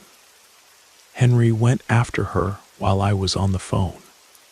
The police started asking me questions that seemed disconnected, as if they didn't believe what I was saying.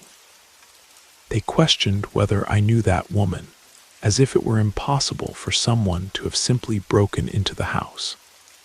I tried to explain that she appeared out of nowhere, but they wouldn't let me speak properly. I ended up hanging up when I saw Henry coming back. He told me he ran after her, but had the feeling there was someone else waiting for her outside. You have no idea of the fear we slept with that night, he said. Henry called a friend of his. We went to this friend's apartment, and the three of us stayed there. He didn't call him just to have someone else to protect me. He chose to call him specifically because this friend is a Christian. Since then, we've been in daily contact with him.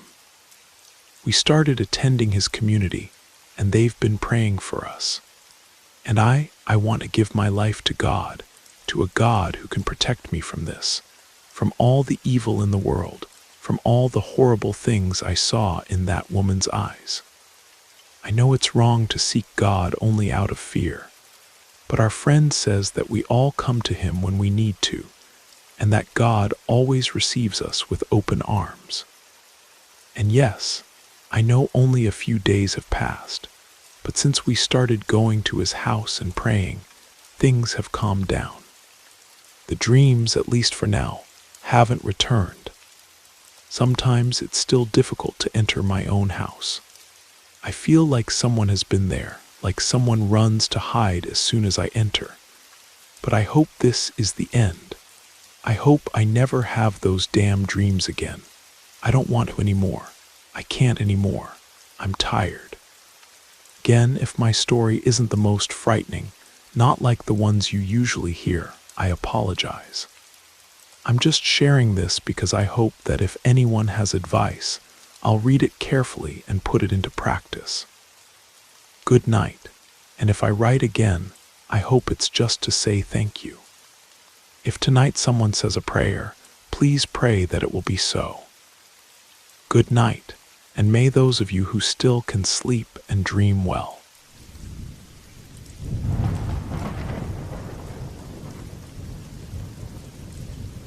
There was a time when I was left alone at home for an entire week. I was still a teenager and lived with my parents, so this was quite rare since they almost never traveled. It happened that Helena, a wealthy friend of my mother's, decided to invite them on a trip she was paying for. Since I'm an only child, I ended up staying alone at home. We lived in Newark in the state of Ohio, in Licking County. Yeah, the county name really was Licking. My parents' old house backed up to a forest and was located on a very quiet road where cars rarely passed. Usually, it was just a few vehicles per day. In the back, we had a huge deck that overlooked the forest, a spacious yard, plus a small lake with fish and an above-ground pool. It was a Thursday night. I remember this well because that day I was talking with friends about weekend plans.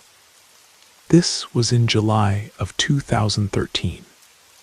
I was on the deck smoking a joint, listening to music on the speaker when it all began. I thought I heard a voice coming from the forest. I lowered the music volume and listened for a while. I didn't hear anything again, so I turned the sound back up. But as soon as the music got loud again, the voice returned. This time I turned off the music completely and listened for a longer time. The same male voice was calling from the forest, confirming that I wasn't imagining things. It was someone saying, "Hey, over here." The voice didn't seem too close, but it wasn't very far either. The forest was about 60 to 90 feet from the deck, and that's where the sound was coming from. It never crossed my mind that someone was actually calling me. I thought maybe it was kids playing hide and seek or something like that. But then the voice called again, "Hey, over here, we need help." That's when I realized the voice was too deep to be a child's, and when someone shouts, "We need help," it's normal to start worrying. It was at this point that I began to feel a little uncomfortable because I started thinking those shouts might actually be directed at me. Then I heard again, "Right in front of you, please come help us." The voice came exactly from in front of me in the middle of the forest. At that moment, I was sure this was meant for me. Somewhat reluctantly, I ended up shouting back, "Who is it?" The answer came, "We just need help, we're stuck in the forest." I called back, "What does that mean?" And the voice responded, "Please just come help, right in front of you. I can see you." I got up from the chair, went down the deck steps, and stepped onto the grass, heading toward the forest. I said, "I'm coming. Where are you?" The voice didn't take long to respond. "Right in front of you. I can see you." I asked back, "Wait, are you alone or with someone else?" This time I got no response. Halfway there, I stopped. Something didn't seem right. A bad feeling started growing inside me. Instead of continuing, I turned around, walking slowly back to the house and deck. I didn't want to turn my back on the forest, because it was only at that moment that I really realized there was something very strange about this situation. I went back to the deck, and the voice simply stopped. If they could really see me and it was something serious, they would have said something like, "Where are you going?" or something like that, but nothing.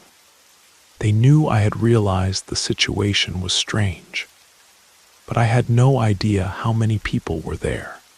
It could be just one or even three. The only thing I knew was that being stuck in the forest didn't make sense, especially if they could see me clearly. What had happened? Their shirt got caught on some branch.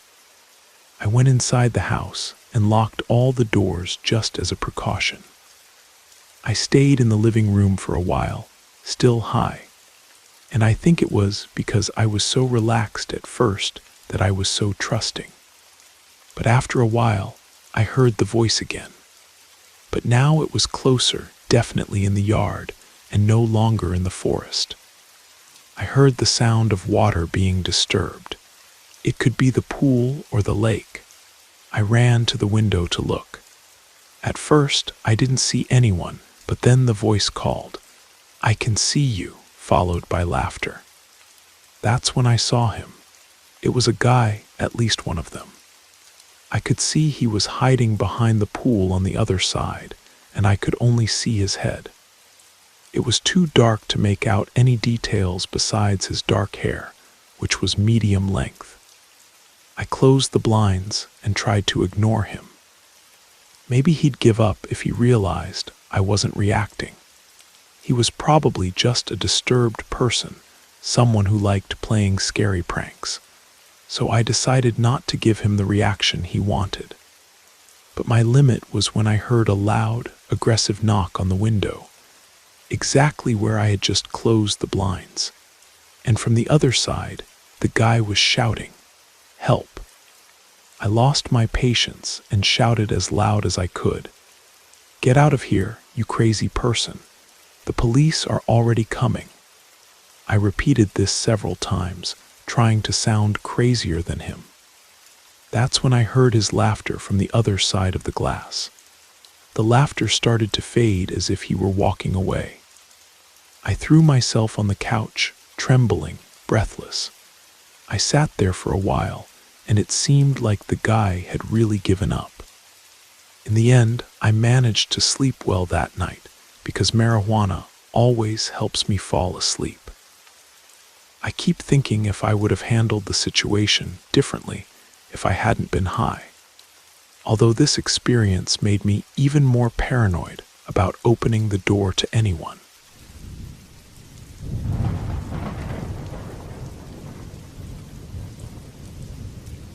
I'm 23 years old and still live with my parents. One day, while they were out, I was playing basketball in the front yard. At some point during the game, I looked up at one of the upstairs windows and saw a woman standing there. It wasn't my mother or my sister. It was a woman I had never seen before. When she realized I was looking at her, she quickly moved away from the window. I went inside the house and went upstairs to check the room, but she wasn't there. I searched through every room I could. I looked in each bedroom, bathroom, and closet. Then I went downstairs to check the lower floor, which included the living room, kitchen, dining room, one bedroom, and a few more closets. Finally, I went to the basement, although it was hard to believe she could be there. The basement is small, with some couches, a bar, and 2 closets. There weren't many places for someone to hide, but when I opened the door to the second closet, a chill ran through me. I was scared because I had already checked all the other possible places where someone could be hiding in the house. This was the last place left for me. I opened the closet door all at once, like ripping off a Band-Aid, and just like I did with the other closet, I threw myself inside in case the woman was there and I could catch her by surprise. But all I found were coats and hangers. I was completely confused. Despite this, I wasn't going to start doubting my sanity. I was sure of what I saw. It wasn't something I could have simply imagined with such clarity. I went back upstairs and shouted very loud, saying that whoever was in the house needed to leave immediately. I shouted so loud that my neighbor ended up coming to see if everything was okay. I told him I had just seen a woman watching me play basketball, standing at the upstairs window. He came in and helped me search through the house one more time. When we couldn't find anything, I started thinking that maybe she had escaped through the back door that I had left unlocked when I went to get the basketball from the yard. After that, my neighbor left. I locked all the doors, called my parents, and told them the crazy story. They weren't too thrilled, but asked me to check if anything had been stolen. I did exactly that, and fortunately, it seemed like everything of value was still in place. Now, moving forward to that night, I went to sleep after checking the house one more time just to be sure and feel calmer. It wasn't easy to fall asleep. My head was racing for obvious reasons. Most people don't know what it's like to see a stranger inside their house, looking out the window. But curiously, it was this restlessness that helped me, and I'll explain why. I was finally starting to doze off when I heard some noises beside me. The fan was on above me, so the room wasn't completely silent, which made me not react immediately to the first sound I heard. But the noise started to seem more human. I turned to the other side, and that's when I saw her emerging from under my bed. She stood up, standing beside the bed, and I screamed louder than before. I jumped out of bed and knocked her to the floor, holding her by the neck while asking who she was. At that moment, the doorbell rang. It was my neighbor again.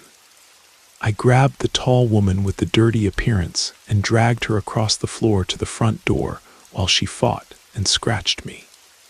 To this day, I have 2 scars on my right arm from her claws.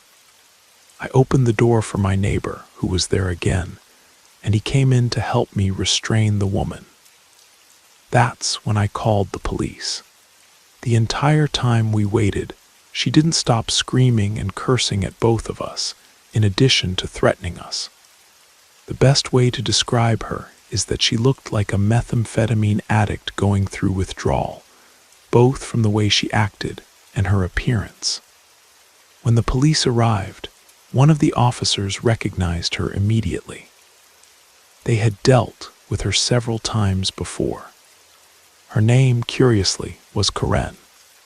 Seeing her being put in the back of the police car was extremely satisfying. I thanked my neighbor a lot for coming so quickly to help me. That night my mind continued racing, but instead of being completely terrified, which I still was a bit, I felt an enormous sense of satisfaction, and I can't fully explain why.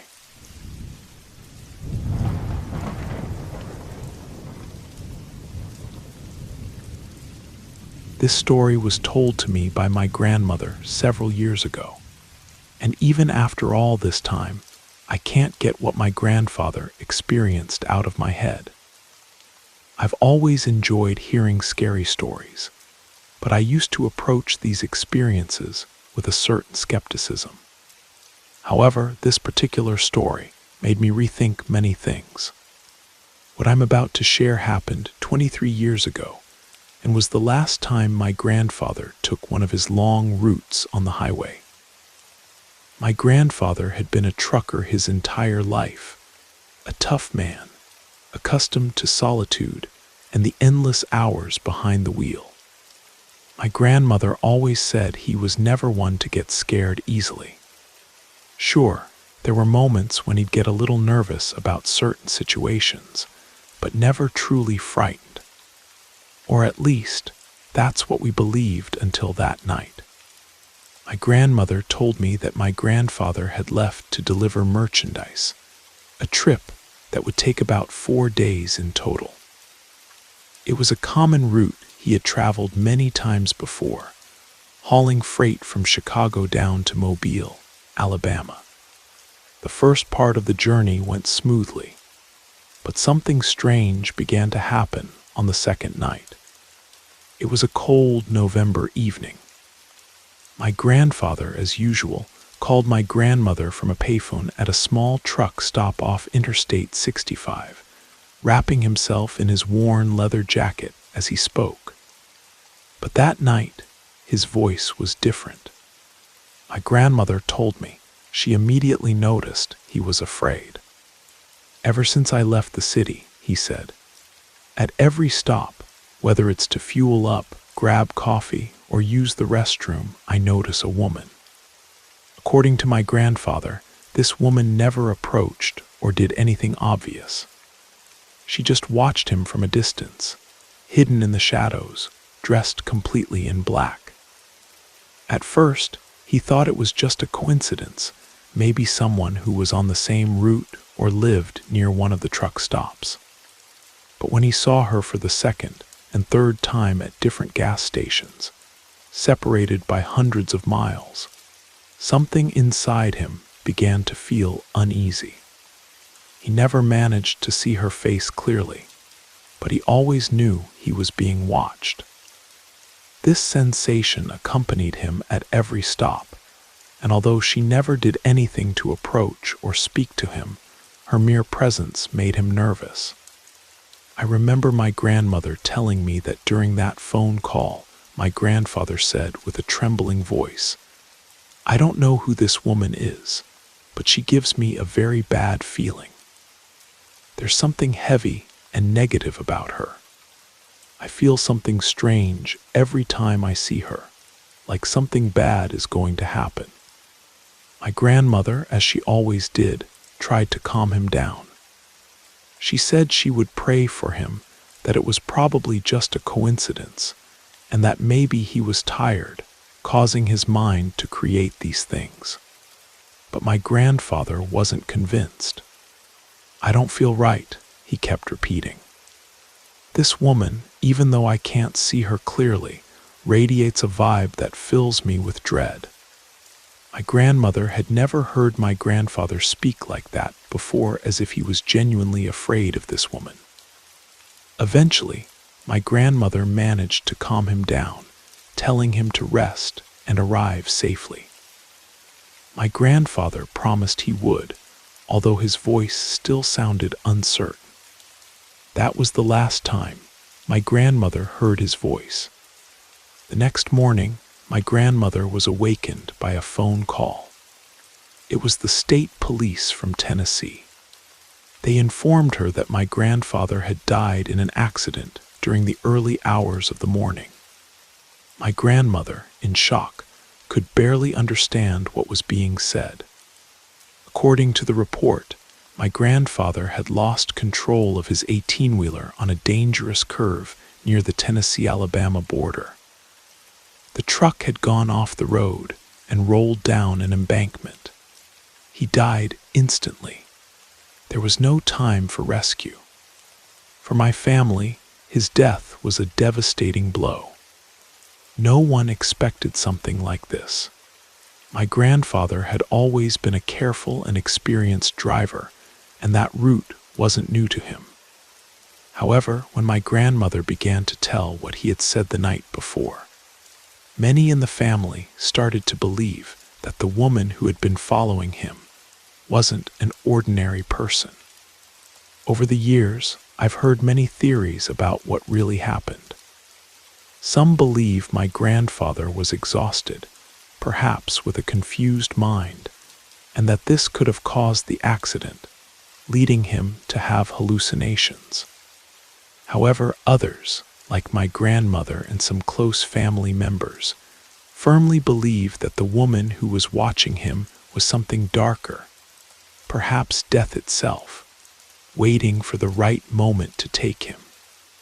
When I first heard this story, I couldn't help but imagine my grandfather alone on the highway with that feeling of being followed.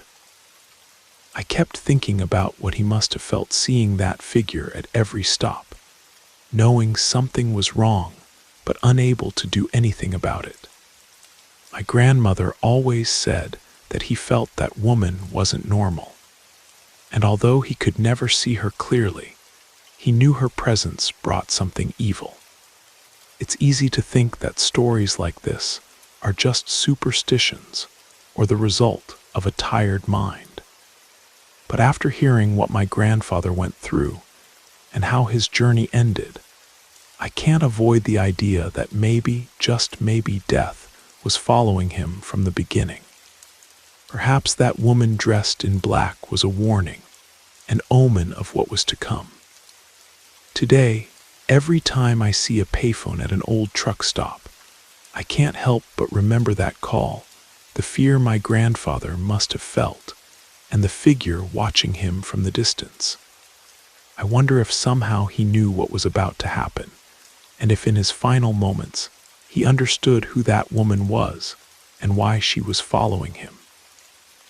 It's a story that left me with more questions than answers, but one thing I'm certain of: sometimes death presents itself in ways we don't understand.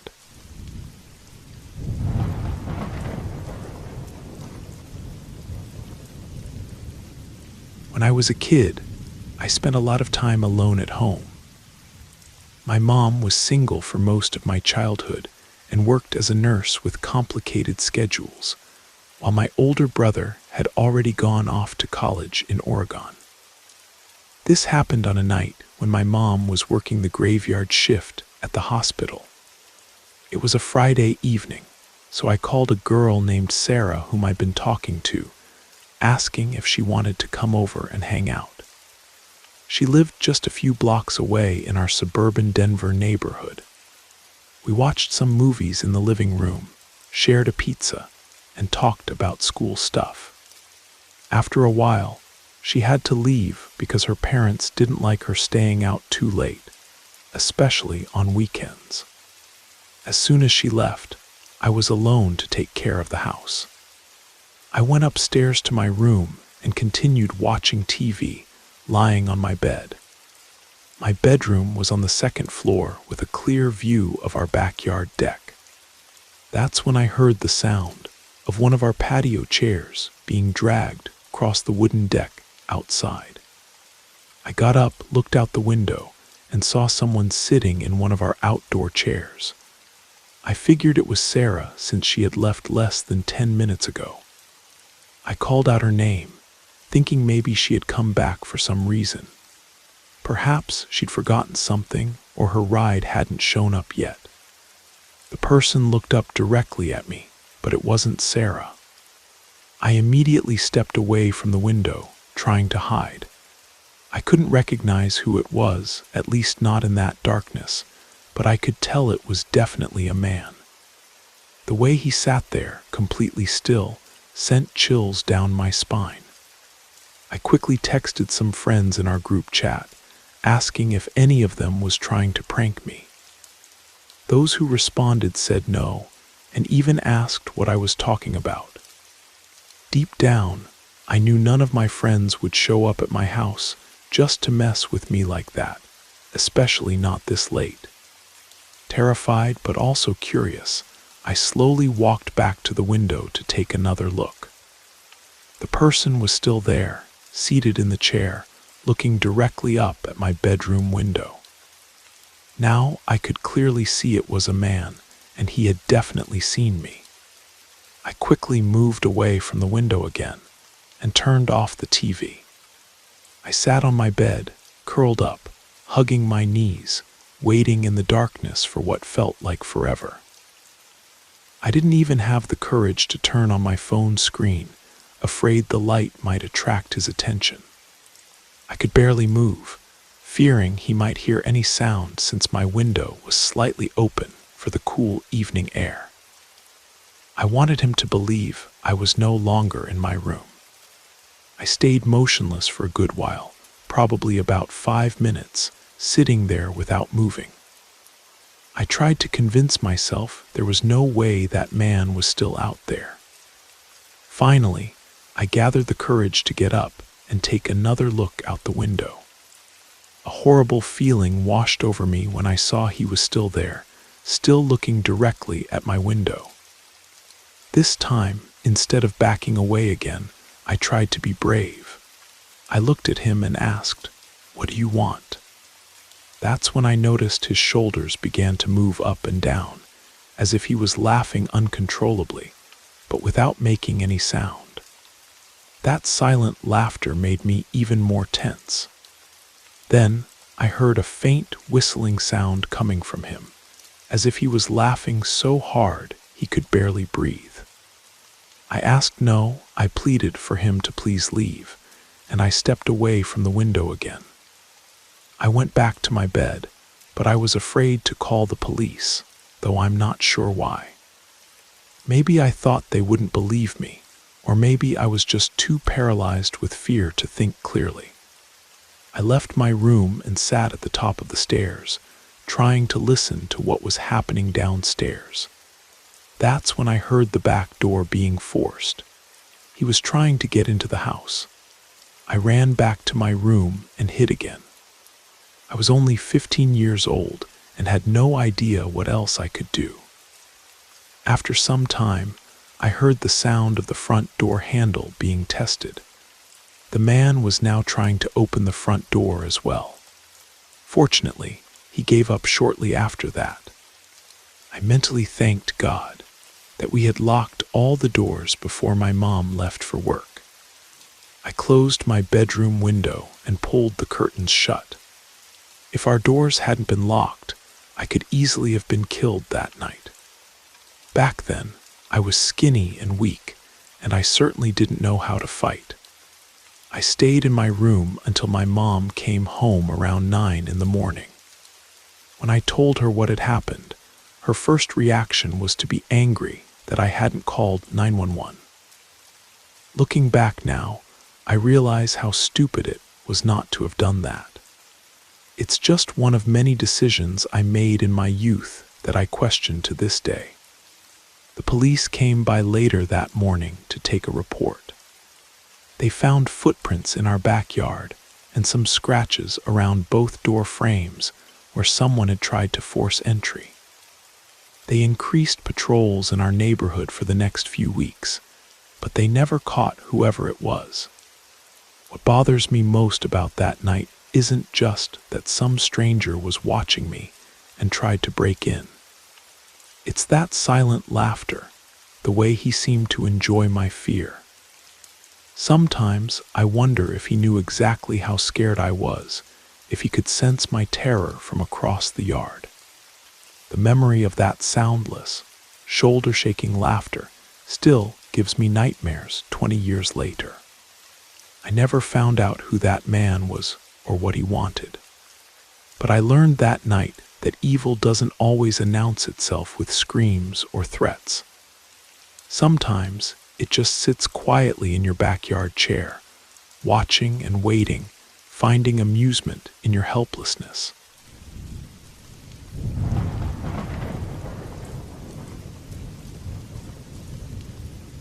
My name is Robert, and I've been a trucker for over 12 years.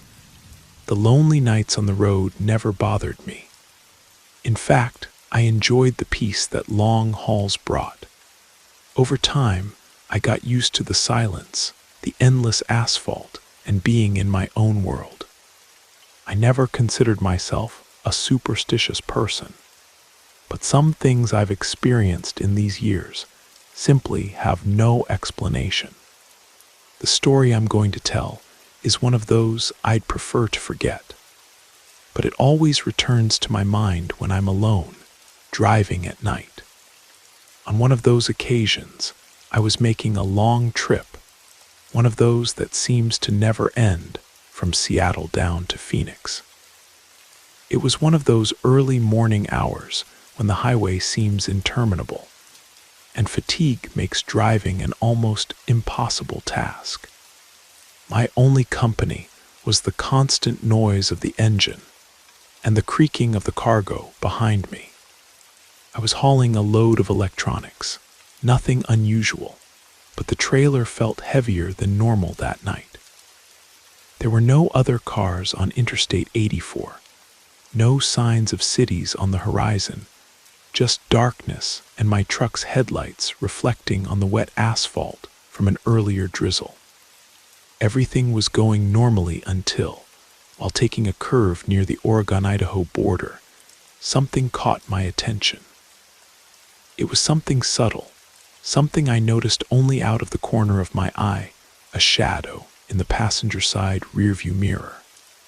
At first, I didn't pay it any attention. I thought it might be some strange reflection or that my tired mind was imagining things. But as time went on, I wasn't so sure anymore. Every time I took a curve or adjusted the headlights, that shadow seemed to move, as if something or someone was there in the passenger seat. I tried to ignore it, thinking that if I just focused on the road, the sensation of hallucinating from fatigue would eventually pass. But that didn't happen. The more I tried not to think about it, the clearer it became that it wasn't just any reflection. That shadow had a form, a silhouette that was difficult to distinguish, like someone sitting there beside me. That's when I started to feel really nervous. My mind desperately searched for a logical explanation. It had to be fatigue or maybe some smudge on the glass. But the discomfort didn't disappear. In fact, it only increased. As I drove, my hands began to sweat, and no matter how much I tried to stay calm, the feeling that there was something in the passenger seat only grew stronger. Minutes passed, but for me, they felt like hours. Then I began to remember all those stories I'd heard from other truckers, things I'd never really believed. But when you're alone in the middle of the darkness, with this presence beside you, it's hard not to question reality. I no longer knew if I was going crazy from exhaustion, or if there really was something there with me. It was at that moment that I heard a whisper soft, as if someone was speaking right next to me. At first, I couldn't understand it. It was more of a murmur than clear speech. I didn't want to turn my head. Something inside me said that if I did, I would see something I wasn't prepared for. I continued looking straight ahead, trying to maintain concentration on the road, but the whisper returned. They weren't comprehensible words, but they weren't ordinary sounds either. It was as if something was trying to speak, but in such a distorted way that it was impossible to understand. At that instant, a cold went through my entire body. It wasn't the common cold of the early morning. It was something deeper, more disturbing. It felt like the presence I sensed beside me was trying to invade my mind, as if it knew I had noticed it. I accelerated, trying to get away from that sensation, but the whispers didn't stop. The air in the cab seemed to thicken, making it hard to breathe. I could smell something strange too, not exactly unpleasant, but definitely not normal. It was like the smell of damp earth mixed with something metallic. Finally, I spotted a truck stop in the distance. I stopped the rig as quickly as I could and got out of the cab, breathing the cold morning air, trying to calm down. My heart was still beating fast, and I felt foolish for having gotten so scared. I thought maybe it was just my mind playing tricks because of fatigue. After a few minutes, when I felt I had recovered a bit, I decided it was time to continue the journey. I approached the truck, looked inside from the outside, and everything seemed to be in order. I opened the passenger side door, and when I went to check the interior, I noticed the seat was covered with marks. They looked like handprints, as if someone had been sitting there, but it was dirty with what looked like soil or dust spread all over. There were also what appeared to be water stains, but they had an oily, almost black quality to them. At that moment, my entire body froze. There was no logical explanation for those marks. I closed the door at once, stepped away from the truck, and went into the truck stop convenience store. I stayed there for a while, trying to process what I had just seen. I didn't say anything to anyone. I didn't want them to think I was going crazy.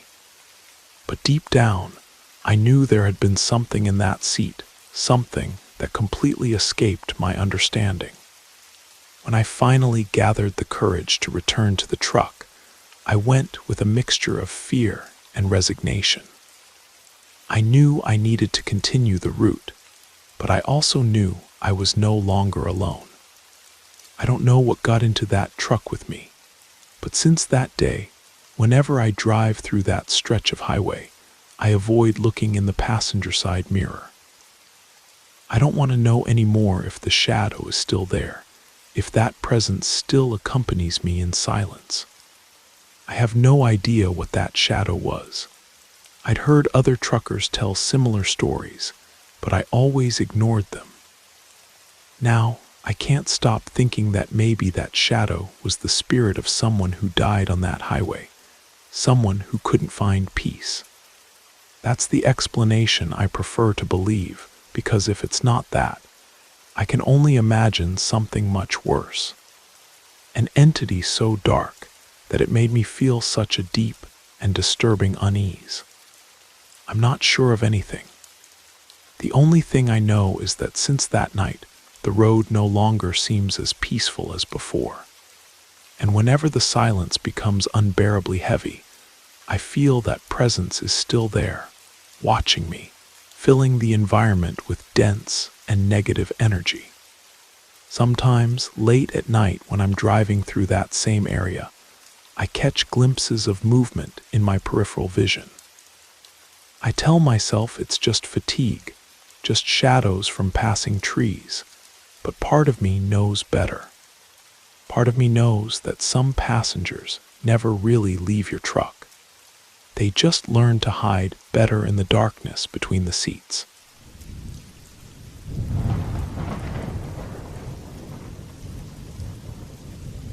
This is the story of how I almost died when I was a child, alone at home.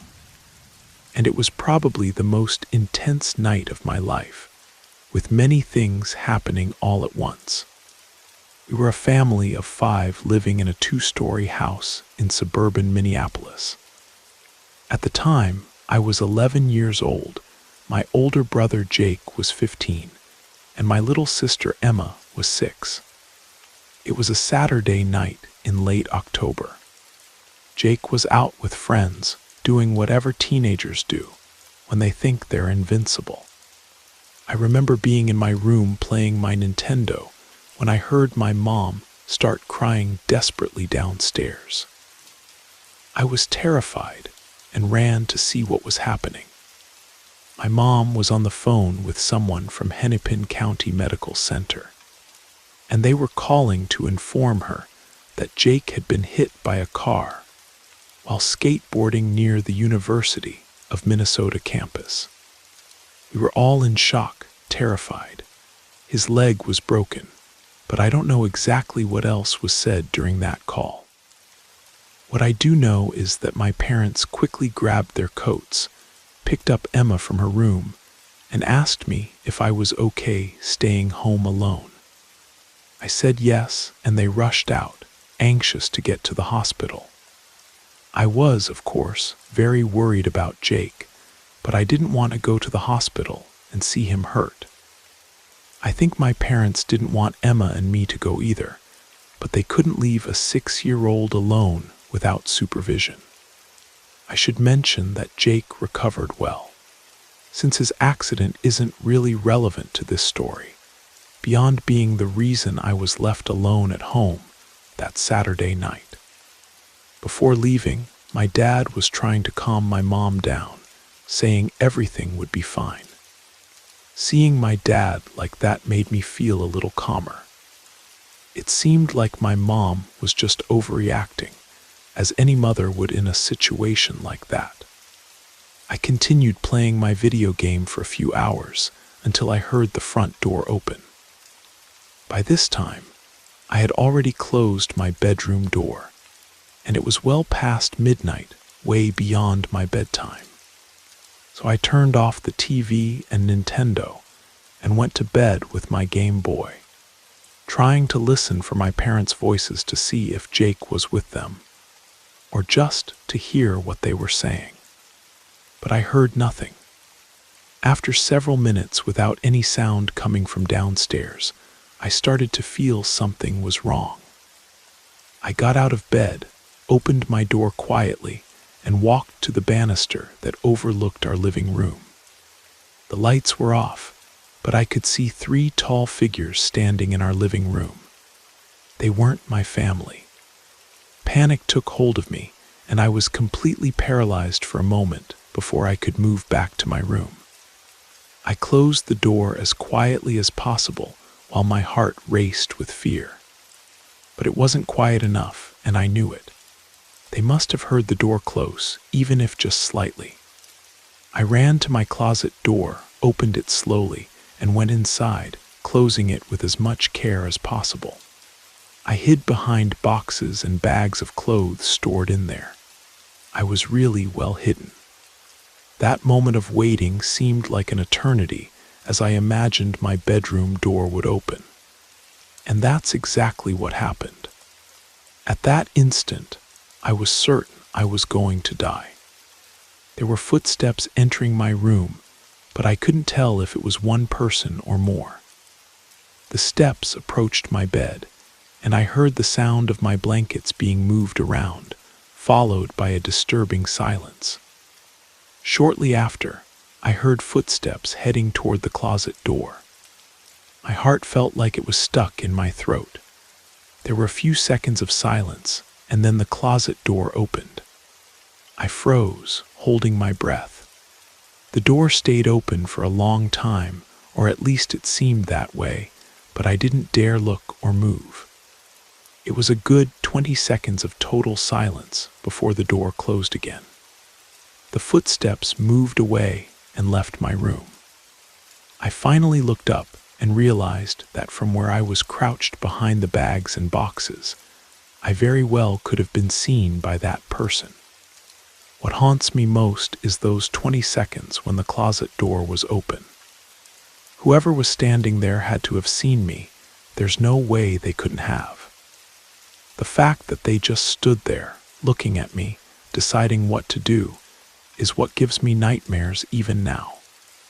I stayed hidden for about another hour until I heard the sound of my parents coming home. I ran downstairs to meet them. The front door was ajar, left that way by the intruders, and they had taken several valuable items from our house. That night, which was already horrible, only got worse for our family. My parents, in their rush to get to the hospital, had apparently forgotten to lock the door. I was very lucky not to have been killed or kidnapped.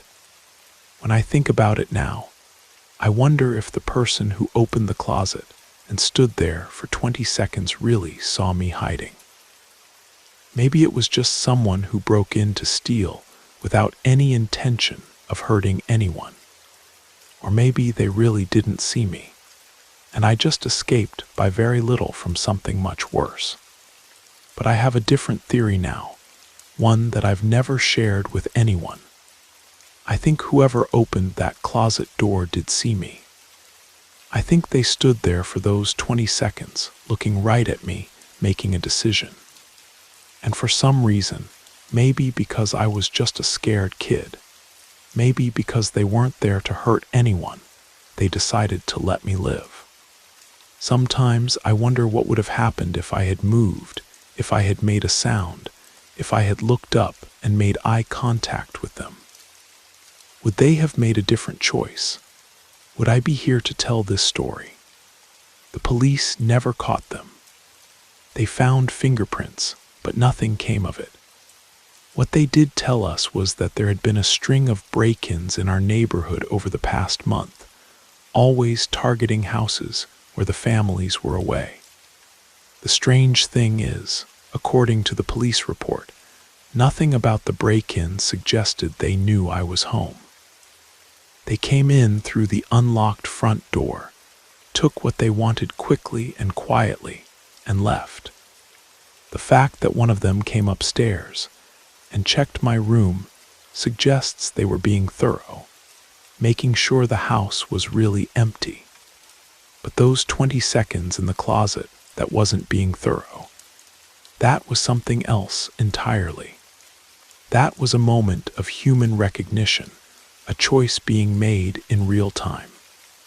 I never slept well in that house again. We moved 6 months later to a different part of the city, partly because of what happened that night. But even now, more than 15 years later, I still check all my locks twice before bed, and I still sleep with my bedroom door locked.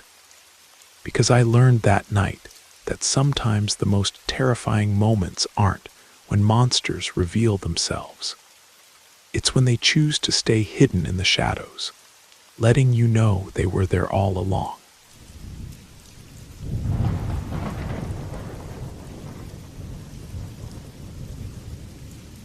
My name is Matthew, and it's been more than 22 years since I've been on the road driving trucks. Throughout that time, I've crossed from coast to coast, and even though we end up getting used to all kinds of bizarre situations that happen out there, what I experienced a few months ago left me paralyzed. Even today, just remembering it sends a shiver down my spine. It was a night in early September, around 1:15 in the morning. I had left Jacksonville, Florida, heading toward Atlanta, and as I almost always traveled alone, I opted to take a secondary highway through rural Georgia. This little-used route helped me save time and avoid the interstate traffic. It wasn't the first time I'd passed through there, but it also wasn't one of my favorite routes. The place is isolated, full of dangerous curves, and during the day it seems peaceful enough. But at night, when there are no lights besides those of your truck, the scenery changes completely. The tall pine trees create walls of darkness on both sides of the road, and the Spanish moss hanging from the branches looks like ghostly fingers in your headlights. At first, everything seemed normal. I was driving along fine, listening to an AM radio station to keep away the drowsiness. That's when, suddenly, while taking a tighter curve, I noticed something on the side of the road. At first, I thought it might be an animal or maybe just a shadow. But as I got closer, I realized it was a person, a man standing there on the shoulder as if he was waiting for someone or something. I didn't give it much importance. I figured it was just someone who had been stranded there, maybe waiting for a ride or the next bus. Seeing people on the highway at night isn't uncommon. What left me a little intrigued was the fact that the man didn't move or even raise his hand to ask for help. He was just there, standing, looking ahead as if he didn't care that I was passing by. I continued ahead and kept driving, but that image didn't leave my head. Something about him made me uncomfortable. I don't know, maybe it was the way he was there, completely motionless, almost like a statue. Something unreal. Even so, I tried to convince myself there was no reason for concern. It's just some guy, I thought. 10 or 15 minutes passed, and when I reached another tighter curve, there he was again, the same man, standing in the same way, in the same posture, on the side of the road. My heart raced. It wasn't possible for it to be the same person. There was no way he could have gotten there so fast. In my head, I tried to justify it. Maybe I was confusing him with someone else, or maybe there were two men who looked very similar. But it was too much of a coincidence to be true. I continued my trip, but now the feeling that something was wrong wouldn't leave me. I kept looking in the rearview mirror all the time, expecting to see him again, even knowing he wouldn't appear. Inside the cab, the atmosphere seemed heavy, as if something else was about to happen at any moment. A few miles later, on an even tighter curve, there he was again. This time he was in the middle of the road. I had to brake hard to avoid hitting him. My heart raced. It felt like it was going to come out of my mouth. The man continued there without moving. He was standing, staring at me, or at least that's what I thought, since I couldn't see his face properly. My truck's headlights illuminated him, but his face was hidden in shadows. He did absolutely nothing, just remained there, motionless, as if he knew I wouldn't have the courage to continue forward. I stayed there for a few seconds, completely frozen, not knowing how to act. Should I get down and ask if he needed help? But something inside me screamed that this wasn't a good idea. There was something very wrong about that figure. What happened next will stay with me forever. The man slowly tilted his head to one side, like he was studying me, trying to figure out what I was thinking. Then, without warning, he began to smile. But it wasn't a normal smile. It was too wide, stretching across his face in a way that didn't look human. After what seemed like endless minutes, the man took a step to the side of the road, as if he was giving me passage. I didn't wait to understand what was happening. I floored the accelerator and left him behind, my heart beating 1,000 times per minute. I no longer knew if what I had just seen was a real person, or if I had actually seen a spirit. What bothered me most was that I couldn't stop thinking about his face, or rather, about the strangeness of that smile. It wasn't just the width of it. It was the way it seemed to know something I didn't, like he was enjoying some private joke at my expense. I kept driving without stopping until I spotted a truck stop ahead. I decided to park. I needed to take a break, calm down, and try to understand what had just happened. I got down from the truck and went to buy coffee. Inside the store was the attendant, a man in his mid-50s who greeted me as if he'd known me for years. We started talking, and without thinking much about it, I ended up telling him what had happened. He listened in silence, and when I finished speaking, he became serious and looked at me differently. "You're not the first to see that man," he said. "They say he was killed years ago, right on one of those curves, hit by a truck driver who fell asleep at the wheel." He paused, refilling my coffee cup without me asking. "Some believe he appears to truckers who pass through there during the night. Some think he's trying to warn them, alerting them to slow down and not suffer the same fate he did." The attendant's voice dropped to almost a whisper. "But others say no, that it's not the spirit of the dead man, but something else. Something that pretends to be him. Something that feeds on the fear of drivers who pass through there alone." I remained silent, not knowing what to say. The man just gave me a pat on the shoulder and returned to the counter, as if what he had just told me was the most normal thing in the world. I finished my coffee quickly and returned to the truck with a chill down my spine that accompanied me for the rest of the night. Since then, every time I need to pass through that highway, I do it during the day. But when I have no other choice and am forced to drive there at night, I reduce speed at every curve, hoping not to encounter that figure again. But sometimes, when I take a quick look in the mirrors, it seems like I see a shadow moving behind me, even knowing that when I turn to look again, there won't be anyone there. I don't know if what I saw that night was real, or if my mind was playing tricks because of fatigue, but I know one thing. Since that day, I can't pass through that highway without the constant sensation that something is watching me. And that smile, that impossible, too wide smile, still visits me in my dreams. Sometimes I wake up in the middle of the night, thinking I can see it grinning at me from the darkness of my bedroom, still enjoying whatever secret joke made it so amused that night on the Georgia highway. The worst part is not knowing if I'll see him again, or if next time he won't step aside to let me pass.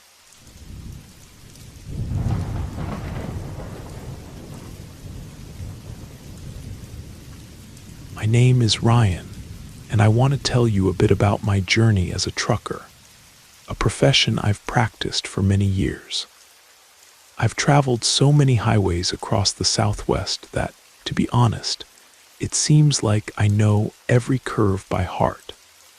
What I appreciate most about this job is the possibility of being alone, reflecting while I drive, and enjoying the silence of the night.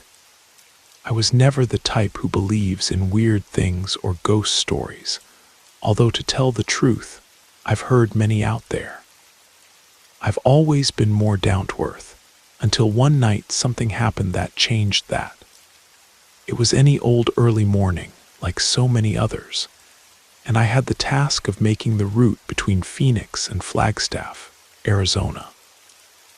Although I already knew the route by heart, that night I decided to take a detour that almost nobody uses. I do this from time to time to avoid traffic, or just to change up the routine a bit. This road is more deserted, surrounded by mesas and rocky outcroppings, with few cars passing through. I like it because it's faster, but to be frank, there's something that's always made me uncomfortable about it.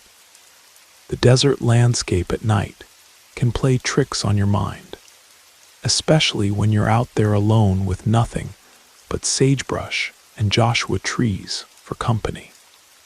Around 2:30 in the morning, I spotted a light in the distance on the horizon. At first, I didn't give it much importance. I imagined it might be just a radio tower light or maybe another vehicle. But as I got closer, I realized it wasn't either of those things. That light didn't move, didn't blink. It simply stayed in the same place. I couldn't identify where it was coming from, but I was sure there was something strange about it. The light had an unusual quality to it, almost like it was pulsing very slowly, but so subtly you had to really focus to notice it. I decided to reduce speed. The light was exactly on the side of the highway, at a point where there shouldn't be anything. I began to feel discomfort in my chest, a strange sensation, as if something was out of place. There were no other cars nearby, no sign of life, just that light floating at the edge of the road, illuminating a small patch of desert ground. For some reason I can't explain, my intuition told me not to stop. So I pressed the accelerator a bit more and moved ahead. When I left the light behind, I felt a certain relief, but the uneasiness still didn't disappear. The image of that light continued to echo in my mind. I tried to ignore it, push it away from my thoughts, but it was in vain.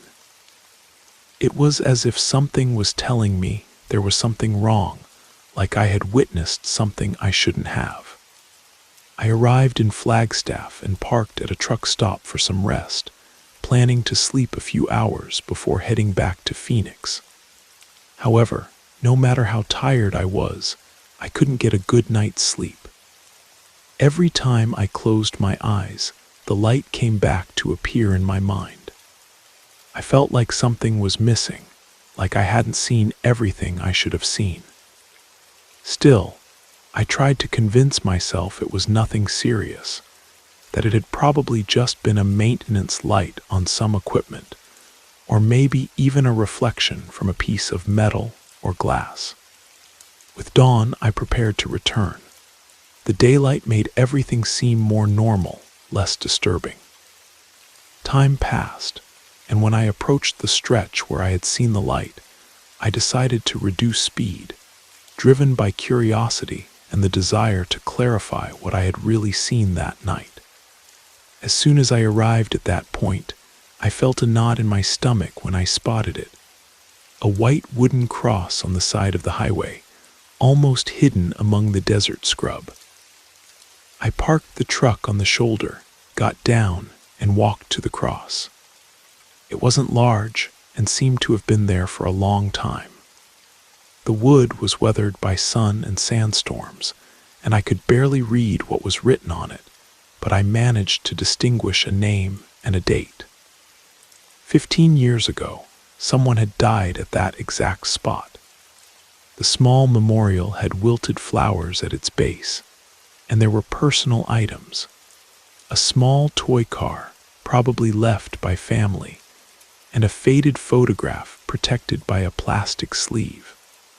The photo showed a young man, maybe in his 20s, with a warm smile, standing next to what looked like a blue pickup truck. I stood there looking at the cross, not knowing very well what to think. The desert air was incredibly still, despite the fact that the sun had already risen and everything around me seemed different. It was at that moment that a thought took hold of my mind. The light I had seen the night before wasn't a maintenance light or the reflection of a sign. It wasn't something common. I'm almost certain that light was the spirit of someone who lost their life there, someone who still hadn't found rest. I don't usually believe in these things, but this idea took hold of me. I felt that person was somehow trapped, that their soul continued wandering through that highway, waiting for someone to see them or remember them. And I couldn't help but feel a deep sadness for this stranger. As I stood there, I noticed something else. There were tire tracks in the sand nearby, old ones that had been partially filled by wind, but were still visible. They led from the highway toward a large boulder about 50 yards away. Looking closer, I could see scrape marks on the rock itself, as if a vehicle had collided with it at high speed. I I walked over to examine the boulder more closely. There, carved into the stone in rough letters, were the words, "Tell my family I'm sorry, MR," the same initials that were on the cross. The realization hit me like a physical blow. This wasn't just someone who had died in an accident. This was someone who had deliberately driven off the road. Someone who had been so lost, so desperate, that they saw no other way out. And now, somehow, they were still here, still trying to communicate, still looking for forgiveness or peace or understanding. I got back in the truck, and as I drove away, I took one last look in the rearview mirror. I don't know if my mind was already playing tricks on me or if I really saw it, but it seemed like a small light was glowing exactly where the cross stood. I didn't want to stop anymore. I continued on my way in silence, with the feeling that I had witnessed something out of the ordinary, something completely paranormal. After that day, I never took that detour again. I haven't told this story to many people. I only mention it occasionally to other truckers without expecting them to believe it. But deep down, I know what I saw. That light was the soul of someone who couldn't find rest, maybe trapped in some kind of limbo. I have no idea what keeps them there, but I feel that for a few moments, I was a witness to something that doesn't belong to this world. Sometimes, when I'm driving other remote stretches of highway at night, I find myself looking for unusual lights in the distance. Not because I want to see them, but because I've learned that some lights aren't meant to guide you safely to your destination. They're meant to remind you that some journeys never really end. And sometimes the most important thing you can do is simply bear witness to someone else's pain, even if they've been gone for 15 years, even if all that's left of them is a weathered cross and a light that appears on still desert nights to lonely truckers who take the time to notice.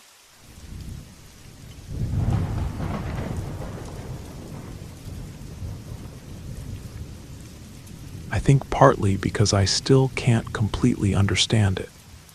But today I feel the moment has come to share this with you, because I understand there are things that simply cannot be explained. It was an ordinary night. I had left Charlotte in the early afternoon, carrying a shipment that needed to be delivered to a small town several hours away in the mountains of western North Carolina.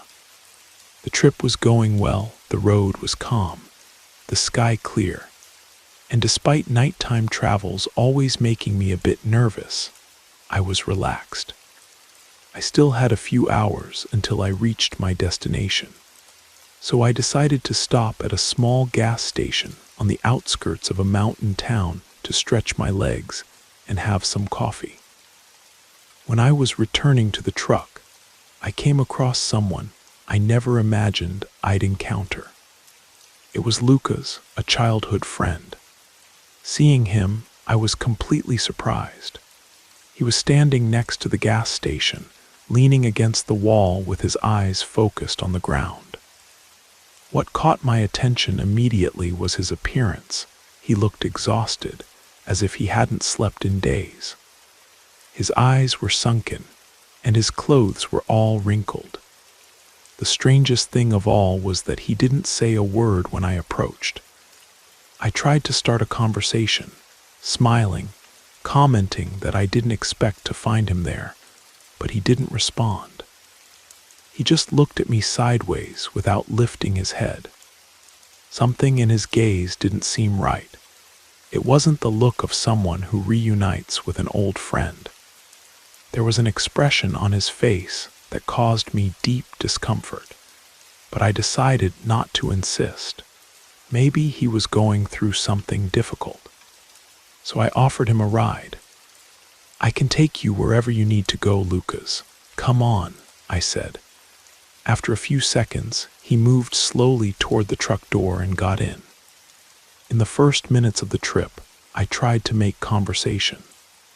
I asked how he was, what he was doing there, if everything was okay, but Lucas remained silent. He stared straight ahead with that same anguished expression on his face. From time to time, he let out a deep sigh, as if he carried an immense burden, but still wasn't encouraged to share what was happening. I decided to leave him alone, thinking maybe he just needed time to process whatever it was. But to be honest, that was starting to make me very nervous. A few miles later, my phone rang, and what happened next still gives me chills. The phone rang, and without thinking twice, I answered. It was a woman's voice, and I immediately recognized it. It was Helena, Lucas's sister. "Is that you?" she said with a choked voice. "Look, I need to tell you something, Lucas. He had an accident a few hours ago. They found him near Asheville, but he didn't make it." At that moment, I felt like the world had stopped. I couldn't believe what I was hearing. I asked what she was saying, since Lucas was right there beside me. I cast a quick glance at the passenger seat where he was still sitting in silence. But there was something wrong, very wrong. When I turned completely in his direction, what I saw left me paralyzed. Lucas's face, or what had been his face before, had completely transformed. His skin was distorted, taking on a grayish, almost translucent quality. His mouth was contorted in an expression of unimaginable pain, and his eyes overflowed with a despair that didn't seem human. Dark veins were visible beneath his skin, spreading like spider webs across his face and neck. He was trying to speak.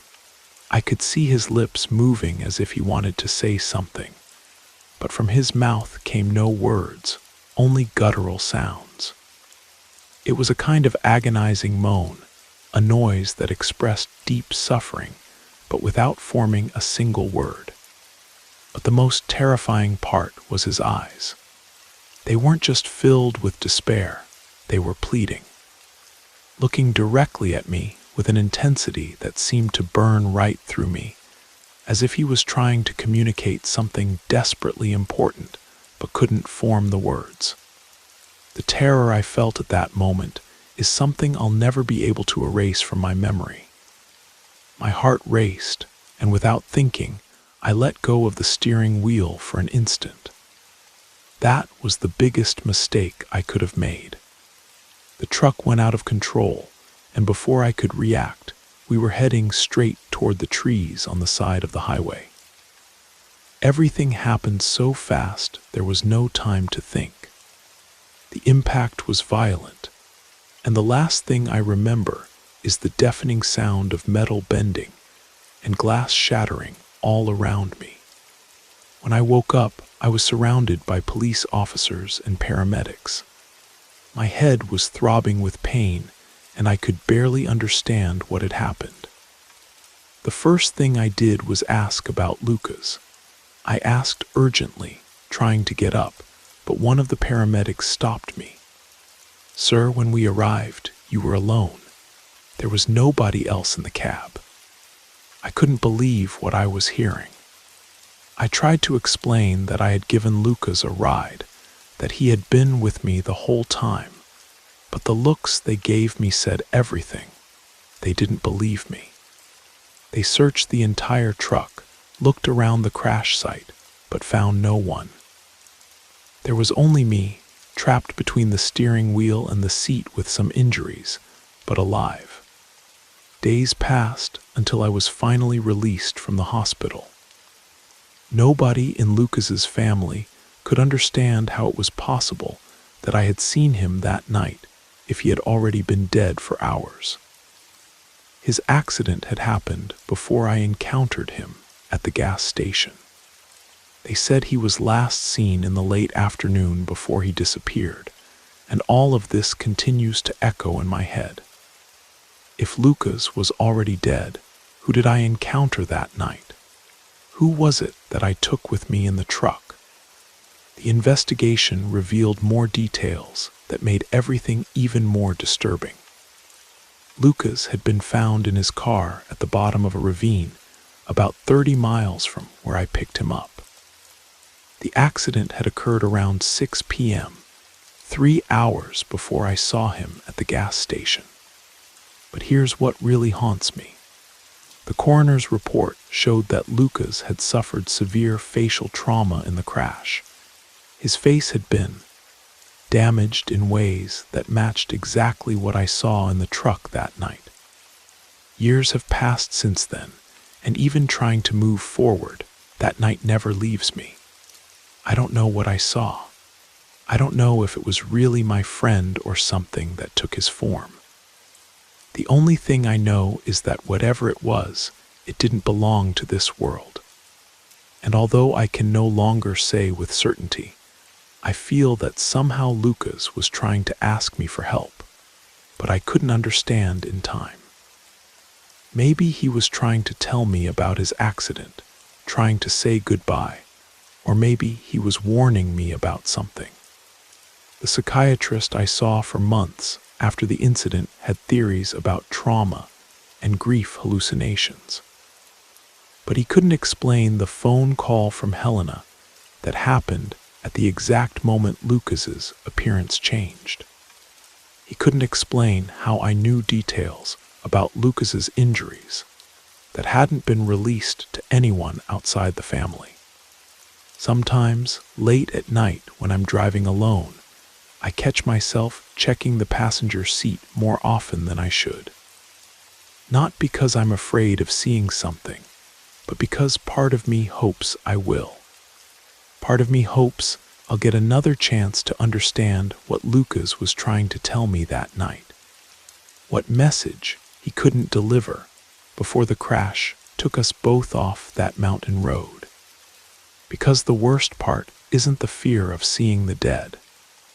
It's the guilt of knowing that someone you cared about was reaching out to you from beyond, and you failed to understand what they needed before it was too late.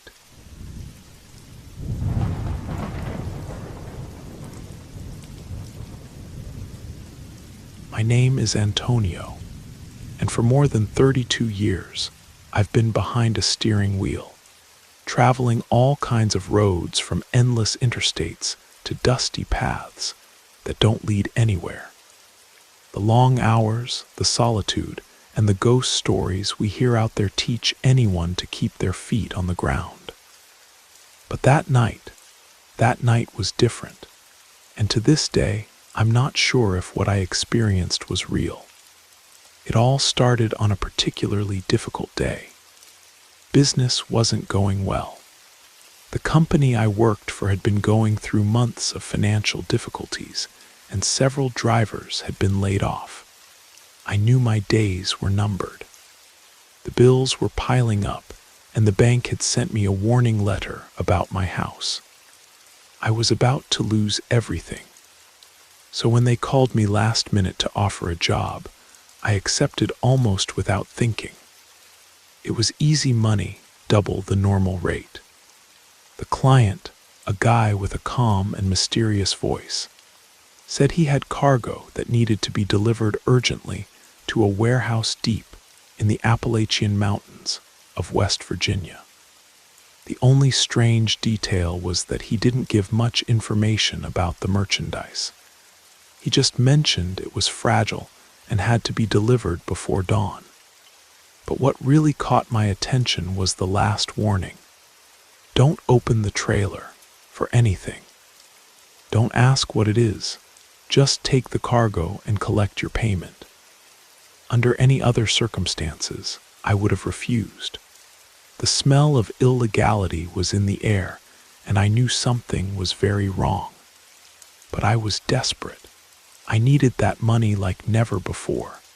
So I convinced myself it wasn't my business what was in the trailer. The payment was too good, and in this business, sometimes it's better not to ask questions. I picked up the truck at an abandoned warehouse on the outskirts of Baltimore, a place that by itself already made me suspicious. The client, a tall, thin man, had a smile that bothered me, as if he knew something I didn't. He handed me an envelope with half the payment in advance and gave me the instructions. Remember, don't open the trailer and don't make stops other than necessary ones. Just follow the route. I left shortly before midnight. Everything seemed calm. It was a lonely route, like many others I'd traveled in my life, and nighttime traffic was scarce. But as I progressed, I began to notice something strange, a light noise coming from the trailer. At first, I thought it was just the natural movement of the cargo, but over time, the noises became more persistent. It was like something inside was scratching the walls, trying to get out. I forced myself not to think about it. I knew that if I stopped or tried to inspect, I'd break the agreement. So I kept driving, even though a strange sensation was beginning to grow in my stomach. I was alone on a dark road with cargo I knew nothing about, and the air inside the cab seemed heavy. It was as if the cold was getting into my bones, even though the weather wasn't cold enough to justify it. And then came the whispers. At first, I thought it was the wind passing through some crack in the truck, but it wasn't. Those murmurs seemed like words I couldn't fully understand, but that stayed in my head as if someone was speaking very close to me, almost in my ear. The whispers weren't in English. They sounded like Latin or maybe some other ancient language I'd never heard before. But somehow, even without understanding the words, I could feel their meaning. They were pleading, begging, asking for something I couldn't give. 2 hours later, I decided to stop at a gas station. I needed coffee to stay awake. Besides, the noises from the trailer were getting louder, light, rhythmic knocking, as if something inside was trying to get my attention. While I was filling up, I couldn't resist taking a look at the trailer from the outside.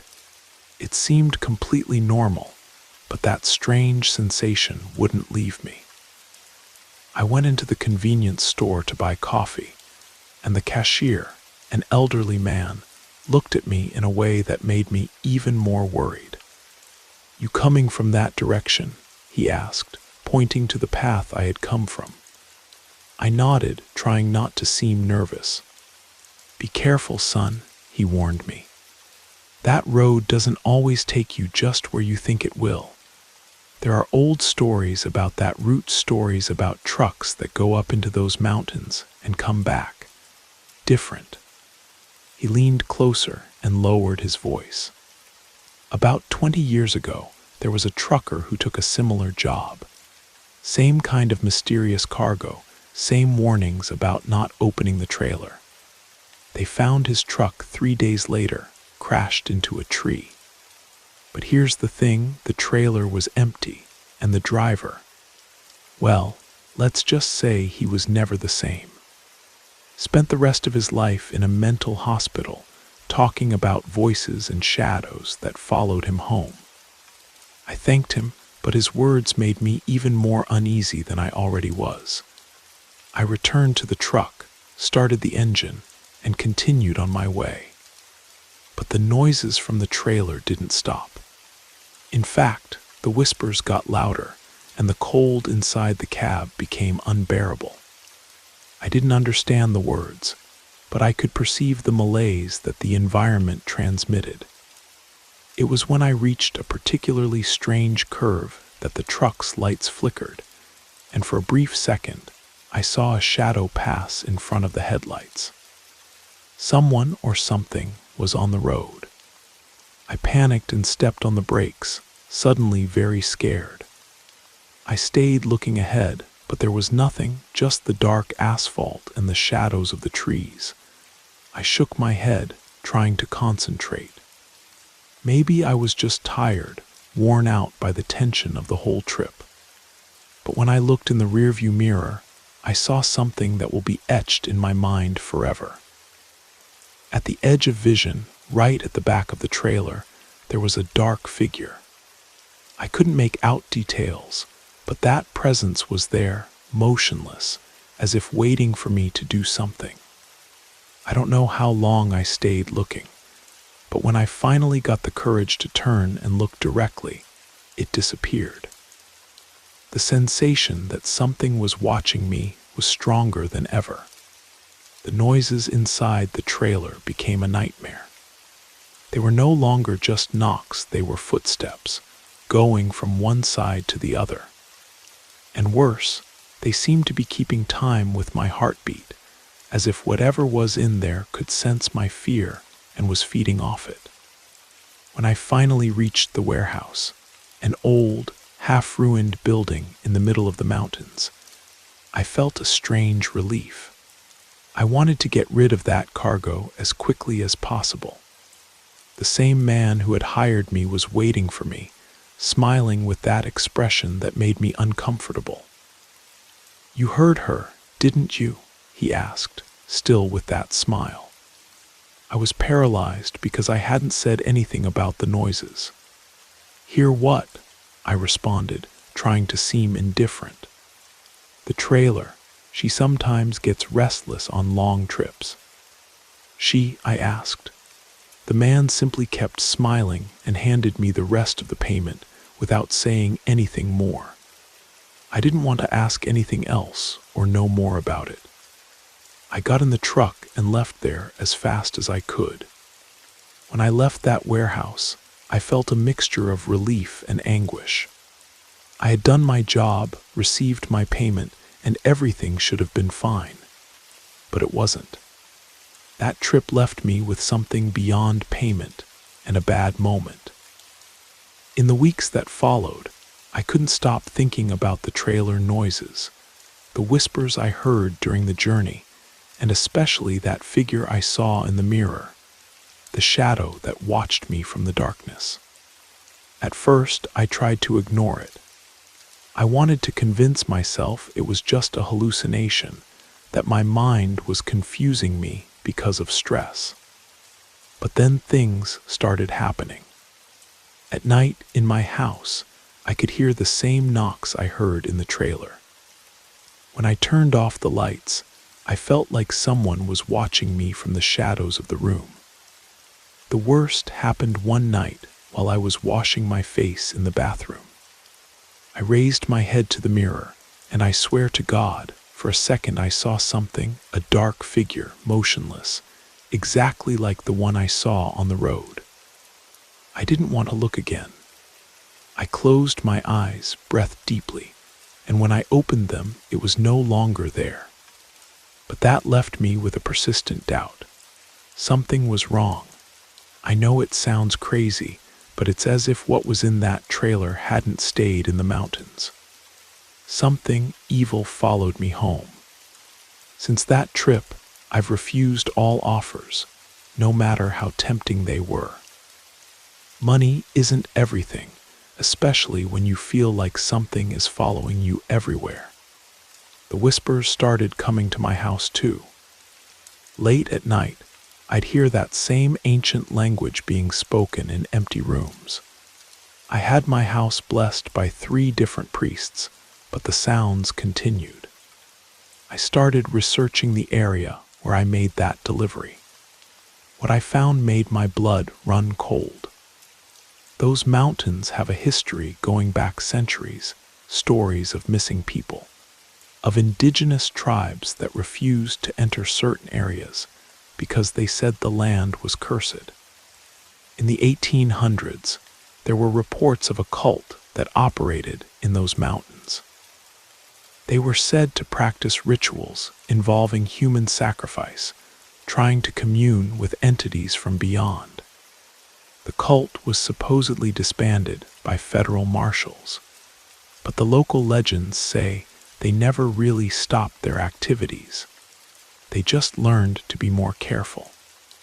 Maybe what I was carrying that night wasn't just illegal merchandise, or dangerous cargo. Maybe, without realizing it, I was transporting something much darker, something that doesn't belong to this world. I've tried moving to different states, changing my phone number, even my name, but it doesn't matter. Whatever followed me home that night isn't bound by physical laws or geographical boundaries. It's something that exists in the spaces between what we know and what we fear. And once it notices you, it never really lets you go. Sometimes in the dead of night, I still hear the footsteps from the trailer, pacing back and forth in my bedroom. And I know that someday, when I least expect it, I'm going to turn around and see that dark figure standing there, waiting for me to understand what it wants, or what it wants to do to me.